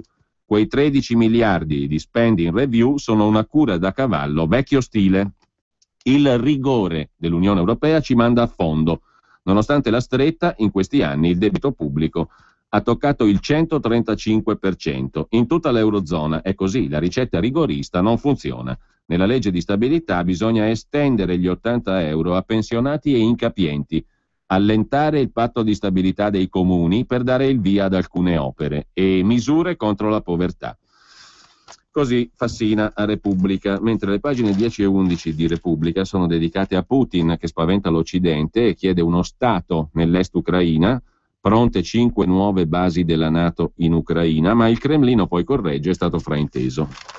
Il ricatto dello zar sul vertice europeo è il titolo del pezzo di Alberto D'Argenio da Bruxelles. Se voglio prendo Kiev in 2 settimane, avrebbe detto naturalmente, secondo quel che riporta il giornalista di Repubblica, Putin. E lasciamo Repubblica per andare invece brevemente alla Stampa di Torino. Abbiamo già citato l'articolo di Maurizio Molinari sulla ricostruzione di Gaza, servirebbero 5 miliardi di dollari a quanto pare, dovrebbero arrivare da Turchia in primis, poi Qatar e Arabia Saudita. Mentre a pagina 3 della Stampa di Torino c'è un articolo dedicato alla finanza pubblica italiana. Roma avrà lo sconto sul debito pubblico in cambio di riforme pesanti, tagli non oltre i 12 miliardi, salve le detrazioni fiscali, 16 miliardi i tagli di spesa l'anno prossimo, a cui l'Italia si è impegnata in base alle attuali regole. 20 miliardi la cifra massima complessiva della manovra economica. Repubblica dice che adesso ci tocca a ottobre la manovra economica da 16, la Stampa da 20 miliardi.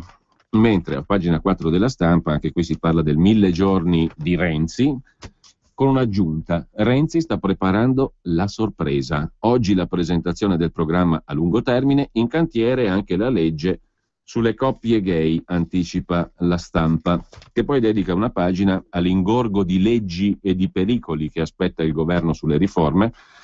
Il voto si accavalla con le missioni all'estero, lo sblocca Italia e il documento di economia e finanza. Se Forza Italia e 5 Stelle si metteranno di traverso possibili moti agguati in Parlamento, un aiuto potrebbe arrivare se verranno cambiati i regolamenti delle Camere. Tra le cose da fare, l'agenda del governo Renzi, c'è la spending review, da approvare le misure proposte dal commissario Cottarelli per ridurre le spese e evitare l'aumento delle tasse, le riforme istituzionali, riforma del Senato e della legge elettorale che dovranno essere riviste, la legge di stabilità, cioè la prossima finanziaria, e poi ancora sulla scuola sarà presentato il 3 settembre il disegno di legge di riforma, ma non prevede più l'assunzione dei 100.000 precari. Il divorzio breve, vanno approvate le norme che consentono di separarsi andando dall'avvocato se c'è accordo, la riforma del mercato del lavoro, le misure per favorire l'occupazione, l'articolo 18, eccetera, la riforma della giustizia, la legge elettorale, lo sblocca Italia, la revisione dei regolamenti parlamentari, le missioni all'estero che dovranno essere rifinanziate, tra le altre Kosovo e Medio Oriente, e infine le unioni anche omosessuali da regolare tra le coppie che non hanno sottoscritto il vincolo matrimoniale. Questa è l'agendina del governo Renzi secondo la Stampa, mentre a pagina 15 della Stampa di oggi segnaliamo anche, siamo in pagina degli esteri, 2 articoli sulla Francia, il personaggio ritratto innanzitutto da Cesare Martinetti, il premier francese, il primo ministro francese Manuel Valls, franco-catalano, 51 anni, amo i socialisti, così Valls archivia la vecchia sinistra, il premier francese rilancia la svolta liberale da La Rochelle, storico centro del sud-ovest francese che ospita da venerdì l'Università estiva dei socialisti, una serie di incontri dove militanti e dirigenti trovano spazio di confronto e delineano le linee guida del partito. Quest'anno la gauche arrivava divisa, lacerata dal recente rimpasto di governo e dalla fronda interna al Partito Socialista francese fortemente critica sulla politica economica del premier Valls. Su questo La Stampa l'intervista è interessante, il fondatore di Reporters Sans Frontières, Robert Ménard, ex esponente di sinistra, è stato eletto sindaco della città di Béziers con i voti del Front National di Marine Le Pen. La Francia è un paese che resta in mano alle élite clonate della gauche. Hollande, un piromane. Per 25 anni è stato il paladino della libertà di stampa, scrive Paolo Levi, che lo intervista per il quotidiano torinese. Ora fulmina l'intera categoria dei giornalisti che insieme alla casta dei politici sono uno dei grandi mali della Francia, secondo Robert Ménard, appunto, il fondatore di Reporters Sans Frontières, il quale nel voto municipale di marzo ha polverizzato i socialisti e la destra moderata, conquistando la poltrona di sindaco di Béziers grazie al sostegno del Front National di Marine Le Pen. Per i colleghi giornalisti, dice Ménard, intervistato dalla Stampa, il capo di Reporters Sans Frontières poteva essere solo della gauche, cioè di sinistra. Quando hanno scoperto che non era così, l'idea che io potessi essere di destra, se non addirittura di estrema destra, è stata come un tradimento. Molti mi ricordano comunista. All'epoca avevo 20 anni, oggi 60, ma non rinnego il passato. Del resto, se ho vinto le elezioni, è proprio per la mia gioventù marxista da cui ho tratto la passione per la cosa pubblica, l'amore per le idee e per l'azione. Coprifuoco per i minori, divieto di stendere i panni alle finestre, pugno duro con gli immigrati. I media nazionali non perdono occasione per prendere di mira i provvedimenti di Robert Ménard, neosindaco di Béziers. Per i giornalisti, dice lo stesso Ménard, va da sé che un sindaco eletto col sostegno del Front National possa essere solo un fascista che minaccia la cultura, la laicità, mette al rogo i libri e la libertà. Organizzi una messa per 5.000 persone? Sei un cattolico integralista, però quando apro gratuitamente i musei, impedisco la chiusura dell'ultima libreria o riduco le tasse, nessuno scrive niente. Nell'immensa maggioranza abbiamo una classe politico-mediatica deplorevole, dice Robert Ménard. Giornalisti e politici sembrano clonati. Basti pensare a Valérie Trierweiler, l'ex compagna di Hollande, che era anche giornalista politica di Paris Match. Non contenti di frequentare le stesse cene, finiscono nello stesso letto. Io dico basta, perché qui ci stiamo giocando l'avvenire del paese. Il problema è che la Francia è un paese liberticida, che non ha mai amato le libertà. Appena dici una cosa politicamente scorretta, vieni subito denunciato in tribunale. È terribile. C'è una schizofrenia totale, prosegue Ménard, tra un'elite politica, un'intelligenza che pensa di essere portatrice delle libertà nel mondo, e una pratica di tutti i giorni che è esattamente l'opposto. La Francia è un paese diretto da una ristrettissima elite che si concentra in pochi quartieri di Parigi. Politici, giornalisti, economisti, un piccolo mondo che decide per l'80% dei francesi. Il centralismo ha causato danni incalcolabili, prosegue Robert Ménard, fondatore di Reporters Sans Frontières e sindaco per il Front National di Marine Le Pen di Béziers. Il centralismo ha causato danni incalcolabili. La gente non ne può più. Se ci sarà una rivolta, sarà un'insurrezione con i rurali delle piccole città contro i partiti e contro Parigi. Hollande vive una situazione disperata, conclude l'ex giornalista, ora sindaco per il Front National di Marine Le Pen a Béziers. Il paese è in una situazione disperante. Il 75% dei francesi non crede e non approva il rimpasto di Hollande e la nomina come ministro dell'istruzione di Najat Vallaud-Belkacem, la stessa che usò parole insopportabili contro i militanti anti-nozze gay. È una provocazione assoluta la nomina di questa donna come ministro, una umiliazione per metà dei francesi. Hollande e Valls, il primo ministro, sono due piromani, non hanno alcun senso di questo paese e la destra non è da meno. Pensare che un Sarkozy o un Fillon possa cambiare le cose è fantascienza. Purtroppo oggi la destra si vergogna di fare la destra.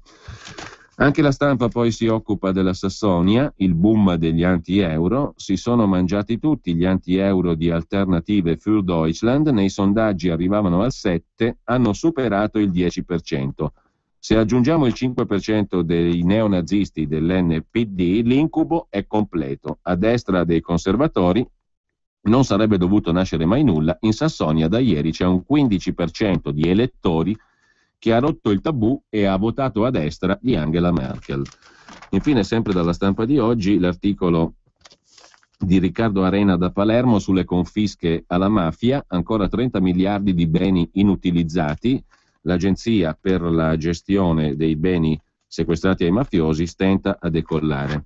E il tutto in correlazione con Libera Donciotti. Mentre boom dei pentecostali in Italia, racconta ancora la Stampa, a Torino una chiesa per 1000 fedeli non è un ghetto, dice il pastore pentecostale, ma un luogo aperto a tutta la città. Il tempio è nato in periferia al posto di una concessionaria di auto giapponesi. Marketing e fusioni, così la fede degli schiavi fa il pieno di proseliti, conservatori in dottrina, attivissimi sui social media. Durante le funzioni raccolgono molti fondi. Dopo Campania e Sicilia, ora i pentecostali crescono anche al nord. Ritengono di essere il nuovo cristianesimo dopo quello storico, e perfino il Papa li ha omaggiati. E chiudiamo con la segnalazione dell'articolo in pagina economica della Stampa di oggi su l'Italia delle trivelle, che può raddoppiare la produzione di petrolio. Il premier Renzi ha detto che di petrolio in Basilicata ce n'è tanto, sarebbe assurdo rinunciare. Secondo Nomisma Energia, una dorsale degli idrocarburi va da Novara alla Sicilia, un'altra lungo la costa adriatica. Legambiente dice gravi rischi, il decreto trivelle è da cambiare. Non è questo il futuro, dice Realacci, deputato e presidente onorario di Legambiente. 24 milioni di tonnellate estraibili dal 2020, scrive ancora la Stampa. È la quantità di petrolio e metano che l'Italia può produrre annualmente investendo 15 miliardi di euro, come prevede la strategia energetica nazionale. È più del doppio dell'estrazione attuale. C'è una dorsale appenninica che va fino appunto alla Sicilia, e poi c'è una dorsale adriatica, le due dorsali dei giacimenti dove c'è l'oro nero e il gas. Dopo la pubblicità però andiamo, a proposito di oro nero, alla Libia, raccontata da Federico Simonelli per Il Secolo XIX di Genova. Ehi,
per la tua pubblicità su Radio Padania Libera, chiama il numero 02 66 23 44 22.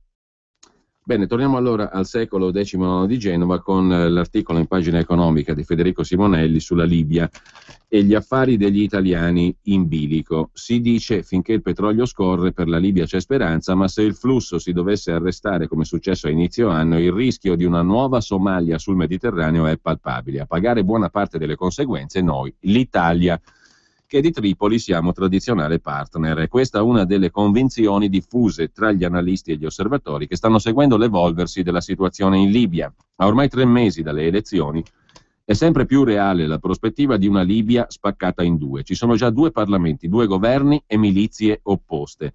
Sia alla Farnesina che negli ambienti economici ci si interroga sullo stato degli interessi italiani in Libia. La Libia per noi non è solo petrolio e gas, Eni, ma anche scambi commerciali e presenza di 150-200 aziende che negli anni hanno costruito reti e rapporti che ora rischiano di saltare. Solo i crediti non riscossi da aziende italiane in Libia, dice Gianfranco Damiano, presidente della Camera di Commercio Italo-Libica, ammontano a circa 1 miliardo, soldi che potrebbero volatilizzarsi se la situazione precipita. Ma partiamo dagli ultimi sviluppi politico-militari. Dopo la conquista dell'aeroporto di Tripoli, la coalizione radicale denominata Fajr Libia, formata da milizie di Misurata e partner islamisti, ha convocato una seduta del vecchio Congresso Generale Nazionale, ora costretto e scaduto a giugno, e sostituito da un nuovo Parlamento, che è l'altro Parlamento, il secondo, che però è costretto a riunirsi a Tobruk, nell'est, a 1000 chilometri da Tripoli, per motivi di sicurezza. La fazione islamica, che nel vecchio Parlamento aveva la maggioranza, ha nominato il suo premier, che è stato subito disconosciuto dal governo in carica per gli affari correnti. Il rischio di frattura tra Tripoli, vicina ad essere controllata dagli islamisti, Bengasi, dove i cosiddetti laici e gli jihadisti continuano a combattere, e Tobruk, dove le forze del colonnello Haftar restano preponderanti, è evidente. L'export di petrolio è ripartito, ma la situazione resta caotica. Nel 2013 in Libia erano attive 120 aziende italiane. Oggi una buona parte ha sospeso le operazioni nel paese. E sempre dal secolo XIX di Genova, va segnalato a pagina 17 l'articolo di Matteo Indice su Genova, che ha già svoltato quanto all'adozione per le coppie gay. In 3 anni 4 minori affidati a donne conviventi, perché secondo i giudici c'è stabilità affettiva. Dopo il caso dell'adozione concessa a Roma, emergono importanti dati su un cambio di rotta che c'è già stato in Liguria. Sono già 4 i casi di minori affidati a donne conviventi. Ma lasciamo il secolo XIX di Genova e torniamo al primo piano de Il Giornale, con intanto il favoloso mondo di Dario Franceschini, ministro del Salotto Buono. Vediamo velocemente di che si tratta, perché uno dei temi principali invece del giornale è l'accusa contro Magdi Allam. Luigi Mascheroni si occupa appunto di Dario Franceschini, ministro della Cultura, e il favoloso mondo di Dario, attori, scrittori, sinistra chic, da Eco a Volo, Fabio Volo, da Giovanotti a Favino. Su Twitter il ministro della Cultura Franceschini segue solo 95 profili selezionati dai salotti del suo schieramento. Capirai che notizia. Mentre a pagina 10 il giornale torna sul caso di Magdi Cristiano Allam, la strana convergenza fra l'ordine dei giornalisti e l'avvocato degli islamici. La nota dell'ordine del giorno sul caso Allam usa le stesse, la nota dell'ordine dei giornalisti, sul caso Allam, usa le stesse argomentazioni di chi accusa l'editorialista, citato il medesimo caso utilizzato nel ricorso per islamofobia dall'avvocato dell'UCOI. È insolito che con un comunicato si svelino gli atti di un procedimento, mentre la sinistra tace, Messina su Repubblica si schiera con Magdi Cristiano Allam. Ma l'articolo di fondo è firmato da Vittorio Feltri proprio su questo tema. I lettori del giornale conoscono le ultime vicende di Allam, sotto procedimento disciplinare promosso dall'Ordine dei giornalisti per motivi pretestuosi, sarebbe islamofobo come risulterebbe dalla sua attività pubblicistica. Sono sicuro, scrive Feltri, che alla fine sarà assolto. Non posso immaginare il contrario. Coloro che dovessero condannarlo farebbero una figuraccia e si esporrebbero non solo a critiche aspre, ma al dileggio di chiunque abbia minimo senso del ridicolo. Come si fa in un paese ufficialmente democratico a punire una penna che esprime opinioni sempre lecite, oltre che condivise dalla maggioranza dei cittadini? Non credo che la commissione incaricata di giudicare sia tanto ingenua e stolta da commettere uno scempio. Ma il punto è un altro. Frequento Allam da parecchio tempo, scrive Vittorio Feltri. È un signore che mastica la materia di cui tratta. Ovvio, è nato in Egitto da famiglia musulmana. Ha analizzato i costumi e la religione della sua gente. Insomma, non parla a vanvera come tanti colleghi nostri, inclusi quelli che oggi tradiscono soddisfazione perché lui, editorialista esperto, invece di essere applaudito per la competenza di cui fa sfoggio, è umiliato e indicato al popolo come reprobo, avendo avuto il coraggio e la lucidità scientifica di denunciare le malefatte degli estremisti di Allah. Per inciso, desideriamo rammentare che le vittime delle cosiddette guerre di religione, follemente combattute in nome di Dio, sono più numerose di quelle dichiarate per questioni economiche e politiche. Hallam, come ogni giornalista, può piacere o no, questo è scontato, scrive Feltri. Ma negargli il diritto di divulgare le proprie idee anti-islamiche è una forma di violenza tollerabile solo nelle nazioni ad alta densità di musulmani estremisti. Chi vuol tagliare la lingua a Magdi, pertanto, scrive Vittorio Feltri, è parente di chi usa eliminare gli eretici e gli oppositori mediante tribale decapitazione. Chi pretende di zittirlo con una sentenza pur burocraticamente impeccabile si pone sullo stesso piano degli assassini che uccidono gli avversari, o quantomeno ne è indirettamente complice. E ora veniamo al nocciolo per dimostrare che le nostre non sono elucubrazioni. Hallam esercita la professione giornalistica da oltre 30 anni. Ha sempre sostenuto le stesse tesi, compatibilmente con l'attualità e la cronaca dei fatti. Ha collaborato a lungo con il Manifesto, quotidiano comunista, e nessuno gli ha torto un capello. Chi avrebbe osato deplorare un signore ospitato nel tempio giornalistico della sinistra più spinta? Egli fu poi assunto a Repubblica in qualità di inviato speciale e editorialista, firmando sovente pezzi in prima pagina, in particolare all'inizio del terzo millennio, in occasione dell'abbattimento delle Torri Gemelle avvenuto non per volontà dei Boy Scout, ma organizzato e perpetrato dai terroristi di Osama Bin Laden. Magdi, chiamato a commentare gli avvenimenti, si elevò a star del quotidiano fondato da Eugenio Scalfari.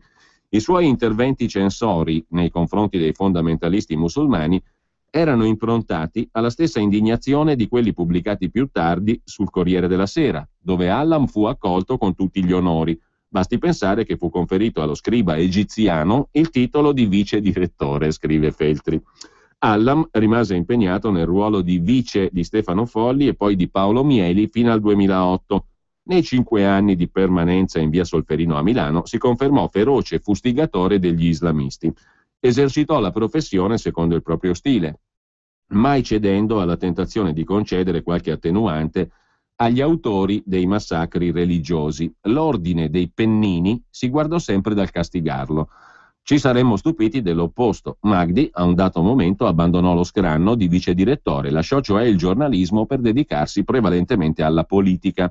Una scelta di campo che non gli impedì però di continuare a scrivere periodicamente editoriali, ma non più per i quotidiani ai quali aveva prestato opera, bensì per il giornale. Ecco l'errore, scrive Vittorio Feltri. La persecuzione che gli tocca ora, su iniziativa dell'orrenda corporazione, non è dovuta a ciò che egli mette nero su bianco, ma alla connotazione politica del quotidiano a cui la sua produzione pubblicistica è destinata, il giornale, notoriamente di proprietà della famiglia Berlusconi, considerato perciò farina del diavolo, anzi carta da bruciare allo scopo di arrostire i servi di Arcore, cioè tutti noi.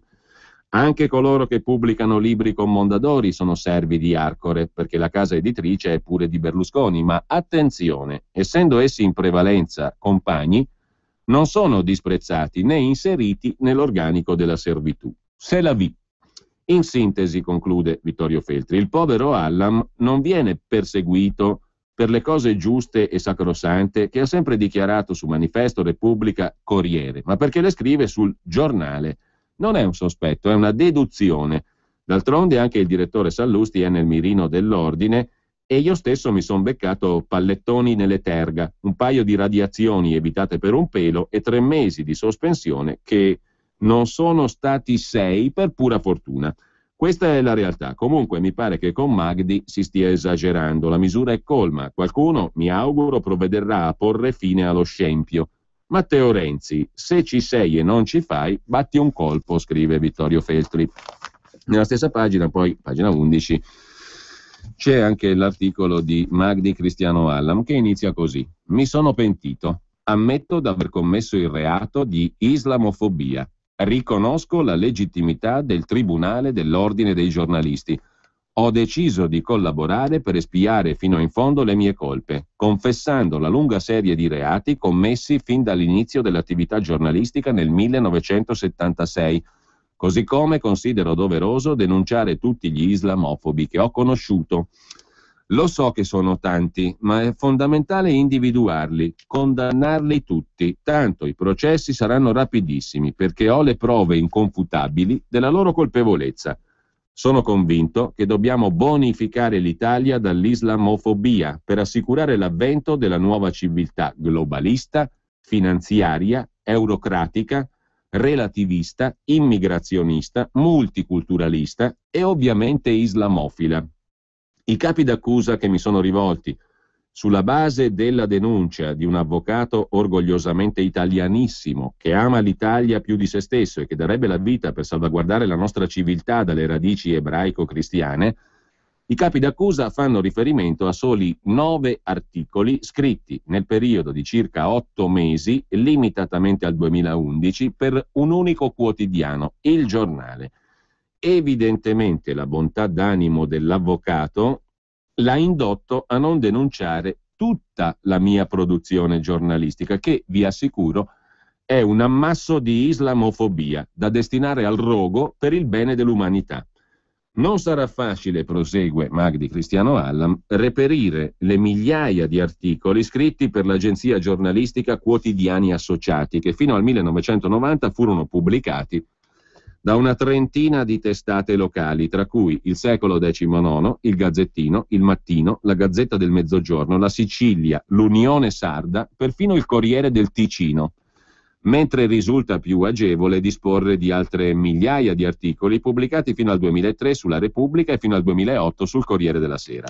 Anche i miei 10 libri, che complessivamente hanno venduto 800.000 copie circa, sono intrisi di islamofobia, devono essere requisiti e dati alle fiamme. Infine, meritano il rogo le registrazioni delle migliaia di partecipazioni televisive e radiofoniche dove ho reiterato il reato di islamofobia. Mi limiterò a 2 esempi di indubbia islamofobia pubblicati sul Corriere della Sera, dove avevo la qualifica di vice direttore. Il 29 settembre 2005 pubblicai un articolo dal titolo "Moschea mania, serve uno stop" e iniziava così: in Italia sembra essere esplosa la moschea mania. Da Genova a Firenze, da Verona a Reggio Emilia, da Napoli a Colle Valdelsa, tutti la vogliono. Ebbene, da cittadino italiano, musulmano, laico, lancio un appello a tutte le istituzioni dello Stato affinché sospendano la costruzione di nuove moschee. E sempre il Corriere della Sera, prosegue Magdi Cristiano Hallam oggi su Il Giornale, pubblicò in prima pagina una mia testimonianza sulla mia conversione in data 23 marzo 2008, in cui dico: la mia mente si è affrancata dall'oscurantismo di un'ideologia che legittima la menzogna e la dissimulazione, la morte violenta che induce all'omicidio e al suicidio, la cieca sottomissione e la tirannide.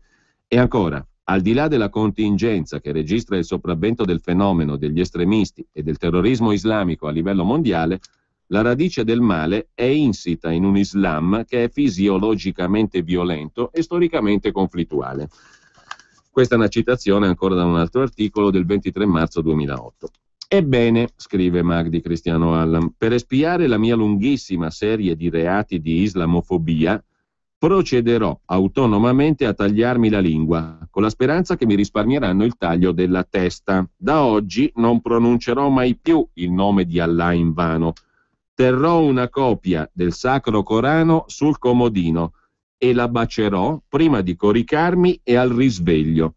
Tesserò le lodi di Maometto, chinerò il capo al cospetto della moschea, gioirò per la conversione di italiani all'Islam. Il mio processo sarà una pietra miliare nel percorso che affermerà l'avvento del califfato islamico globalizzato anche in Italia.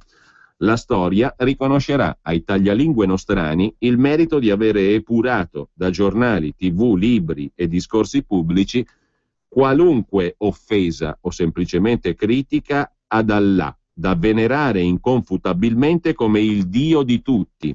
Qualunque critica andrà cancellata all'Islam, che dovrà essere l'unica religione che si scrive con la prima lettera maiuscola, al Corano da riconoscere come sigillo della profezia, a Maometto da elogiare come l'ultimo dei profeti e alla Sharia, a cui le nostre leggi dovranno conformarsi.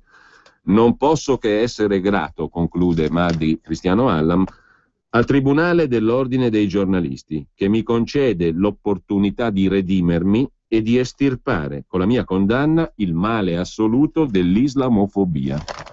Così Magdi Cristiano Allam a pagina 11 de Il Giornale di oggi. Rapidamente dal giornale segnaliamo anche l'intervista di Fabrizio Ravoni, e qui andiamo su tutt'altro argomento, a Paolo Buzzetti, presidente dell'ANCE, Associazione Nazionale dei Costruttori Edili.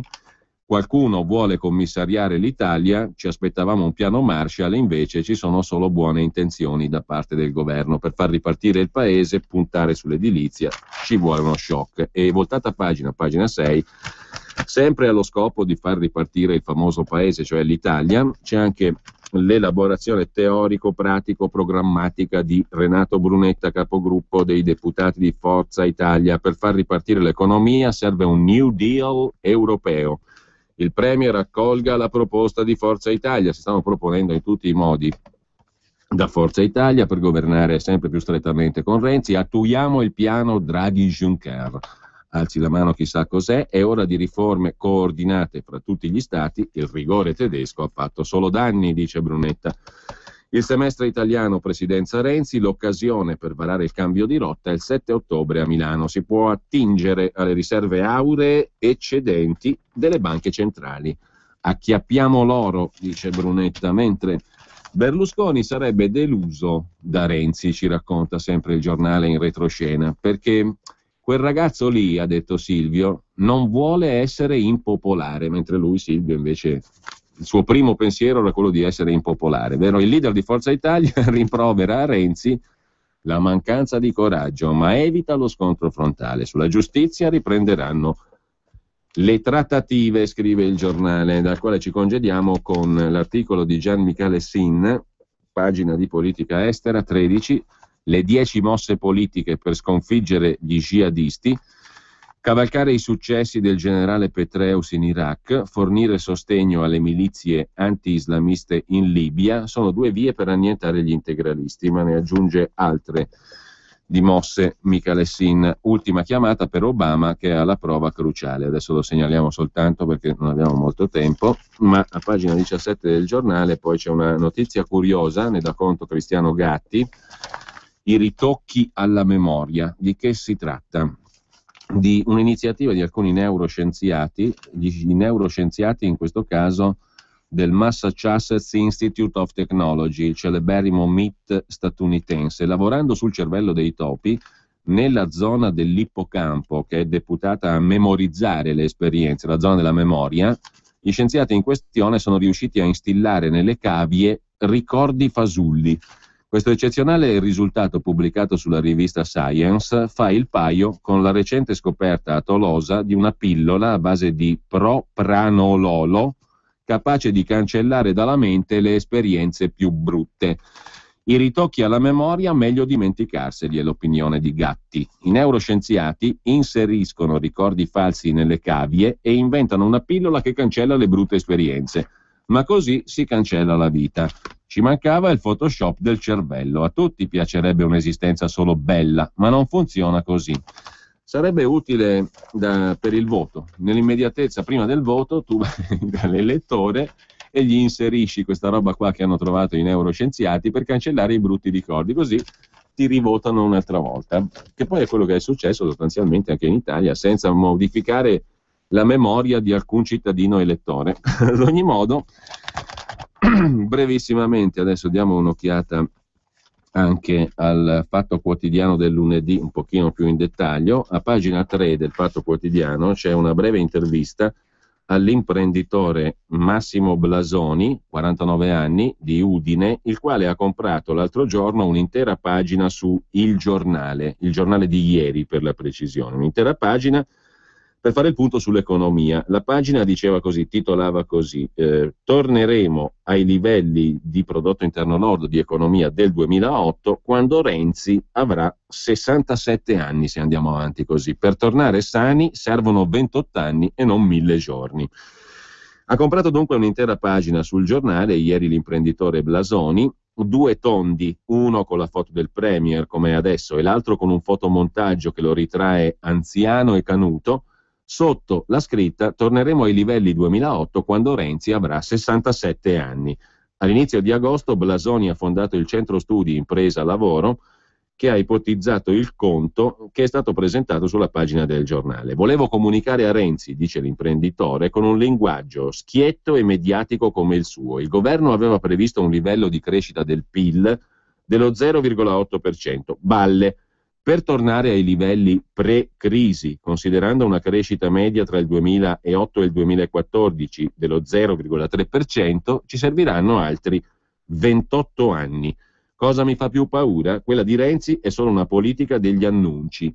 La pressione tributaria non è diminuita, nessuna semplificazione burocratica per le imprese, nessuna facilitazione per l'accesso al credito. Insomma, zero segnali di ripresa, nonostante le belle parole. Lo sa quanto costano i ritardi nei pagamenti della pubblica amministrazione alle imprese? 5 miliardi all'anno.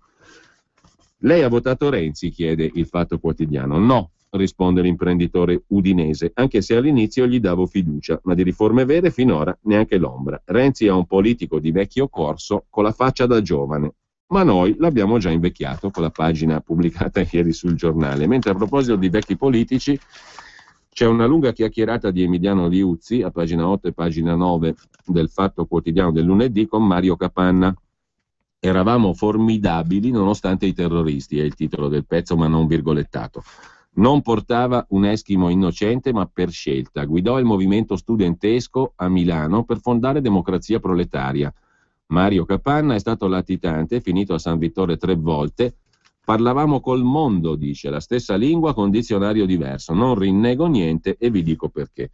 Adriano Sofri è stato condannato senza fondamento, ma non assolvo Lotta Continua. Io latitante da Giulia Crespi, mai conosciuta. Quelli di Lotta Continua si rifugiavano da Caracciolo, Principe Caracciolo, editore di Repubblica, non lo so. Faccio mie le parole del sociologo Luciano Gallino. Berlusconi, Monti, Letta, Renzi sono i governi della catastrofe. Il commissario Calabresi non era nella stanza quando morì Pinelli, ma fu lui a portarlo in questura e a interrogarlo. E c'è qualcuno che lo buttò dalla finestra. Quando abbracciai Soriano Ceccanti piansi come mai mi era successo. Stava su una carrozzina a 17 anni anche per colpa mia.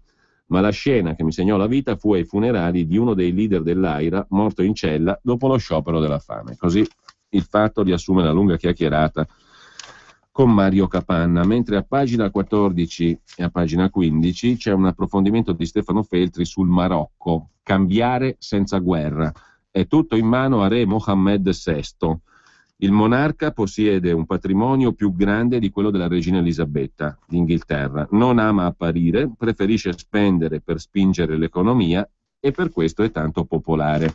Con un altro servizio su Marrakech, la città divisa tra Medioevo e anni 50, con una leggenda circola la voce che ci sia il petrolio, ma che deve restare segreto per non destabilizzare il paese. E adesso facciamo in tempo a leggere anche 4 righe dell'editoriale di Giuliano Ferrara in prima pagina sul Foglio Quotidiano. Renzi che ha gli stessi nemici e fa gli stessi errori di Berlusconi. Renzi oggi, scrive il direttore del Foglio, ha gli stessi avversari di Berlusconi 20 anni fa. È vero che il gruppo De Benedetti è diviso, Scalfari ce l'ha con lui mentre Mauro lo sostiene, Ezio Mauro, il direttore di Repubblica. Il Foglio, che è troppo piccolo per permettersi divisioni e troppo plurale per essere omogeneo, ha una direzione renziana, cioè io sono renziano, scrive Giuliano Ferrara, così come ero berlusconiano ieri ma anche oggi. L'establishment, che un tempo era terzista, adesso è blandamente ma sicuramente contro Renzi. Confindustria confusa, sindacati confusi. Il PD diviso tra una maggioranza baldante o di sopravvivenza e un'opposizione velleitaria e malmostosa, con la famiglia politica di Prodi che spiccica a stento prudenti cattiverie. I manettari vogliono Renzi morto. Questo è il catalogo, scrive Giuliano Ferrara. Stessi nemici in contesti diversi, e in contesti diversi forse gli stessi errori, dovuti a personalità non troppo diverse fra Renzi e Berlusconi. Un consenso popolare notevole, ma che si può presto consumare. Un'Europa abbagliata dallo sprint del ragazzo, ma anche perfida, come dimostra il cono gelato dell'Economist. Anche Renzi unfit to lead Italy, cioè anche Renzi come Berlusconi, inadatto a governare l'Italia? Io sono sempre di quell'idea lì, scrive Ferrara. Il rischio è il pantano. Le guasconate possono piacere o no, ma non sono il problema. Il problema è l'illusione, nutrita di cautele anche letali, che si possa fare alcunché qui da noi senza che corra un po' di sangue, senza che si provi alcun dolore. Luca Ricolfi ha detto benissimo sulla Stampa di sabato scorso, quello che abbiamo letto prima. Siamo in crisi nera da declino, ha detto Ricolfi, ma ricchi. E i ricchi scivolano insensibilmente con le loro guarentigie di reddito e patrimoniali verso la noncuranza, l'indifferenza, la consolazione. Non è una caratteristica solo italiana, riguarda l'Europa tutta, che però ha slanci, ritmi e scale dei problemi diversi dai nostri, gli indebitatissimi, i deflazionari antemarcia, i recessivi tecnici. Da notare, la disoccupazione al nord è sostenibile, l'8%, disastrosa nel centro-sud, nel sud in particolare. Non c'è bisogno di misure eccezionali? Si domanda Ferrara. Da notare ancora, la riduzione della spesa è un balletto, invece dovrebbe essere un'orgia dionisiaca. Da notare ancora, tutto quello che piace ed è destinato a piacere, tutto quello che è piacione è un pannicello caldo. Passo dopo passo e i 1000 giorni. Ecco la tiritera che riconcilia renzismo e burocrazia, ceto politico e rivoluzione delle aspettative giovanili, inerzia e energia, consenso ed equilibrio funebre di sistema. Insomma, l'orizzonte o pericolo di un gigantesco Letta bis, molto più divertente ma uguale negli effetti di irriformabilità politica, è davanti a noi. Renzi sta diventando un Letta bis, scrive Ferrara, o perlomeno c'è questo forte rischio. Spero che questo rischio non sia già consolidato. Tempo fa parlai, a proposito di certi aspetti loffi del renzismo, dei tempi di montaggio di quei film iraniani in cui la mia amica Mancuso, la critica cinematografica del Foglio, dice che si vede crescere l'erba. Ecco, non vorrei che fossimo già in questa moviola, cioè che siamo come in quei film iraniani dove si vede crescere l'erba. Sono un patriota nonostante tutto, disilluso e lettore di Francesco De Sanctis, che ci spiegò una volta per tutte come l'assenza di una coscienza nazionale e di senso della realtà avessero cacciato la nostra vita e letteratura nel cul-di-sacco del manierismo. Ci è il poeta ma non ci è l'uomo. Non vorrei, conclude Giuliano Ferrara, che tutti gli elogi alle grandi doti di comunicatore per Renzi oggi come per Berlusconi ieri alludano a questo, all'artista compiaciuto di sé che prende il posto dello statista. Finché assumeremo insegnanti ad errate, posto che lo si possa fare, finché pagheremo i fornitori della sanità e i suoi consumatori con la fiscalità generale ai ritmi del momento, finché lasceremo che municipalizzate, enti locali e regioni facciano il cazzo che gli pare, finché sul mercato del lavoro non vareremo un decreto Ichino, finché non taglieremo la pretesa di mettere le braghe ambientali, umanitarie e solidali all'economia, anche con le sentenze dei pretori d'assalto e PM da battaglia, finché non liberalizzeremo tutto quello che fa ricchezza sociale, finché non faremo una politica estera ed europea aggressiva e disinibita e un discorso alla nazione sorridente ma pieno di verità, non ce la caveremo. E Renzi ha già metà del piede nella tagliola, che in Italia non tarda mai a scattare, conclude Giuliano Ferrara. E con ciò concludiamo che la rassegna stampa e buona mattina a tutti da Giulio Cainarca. Ehi, ascolta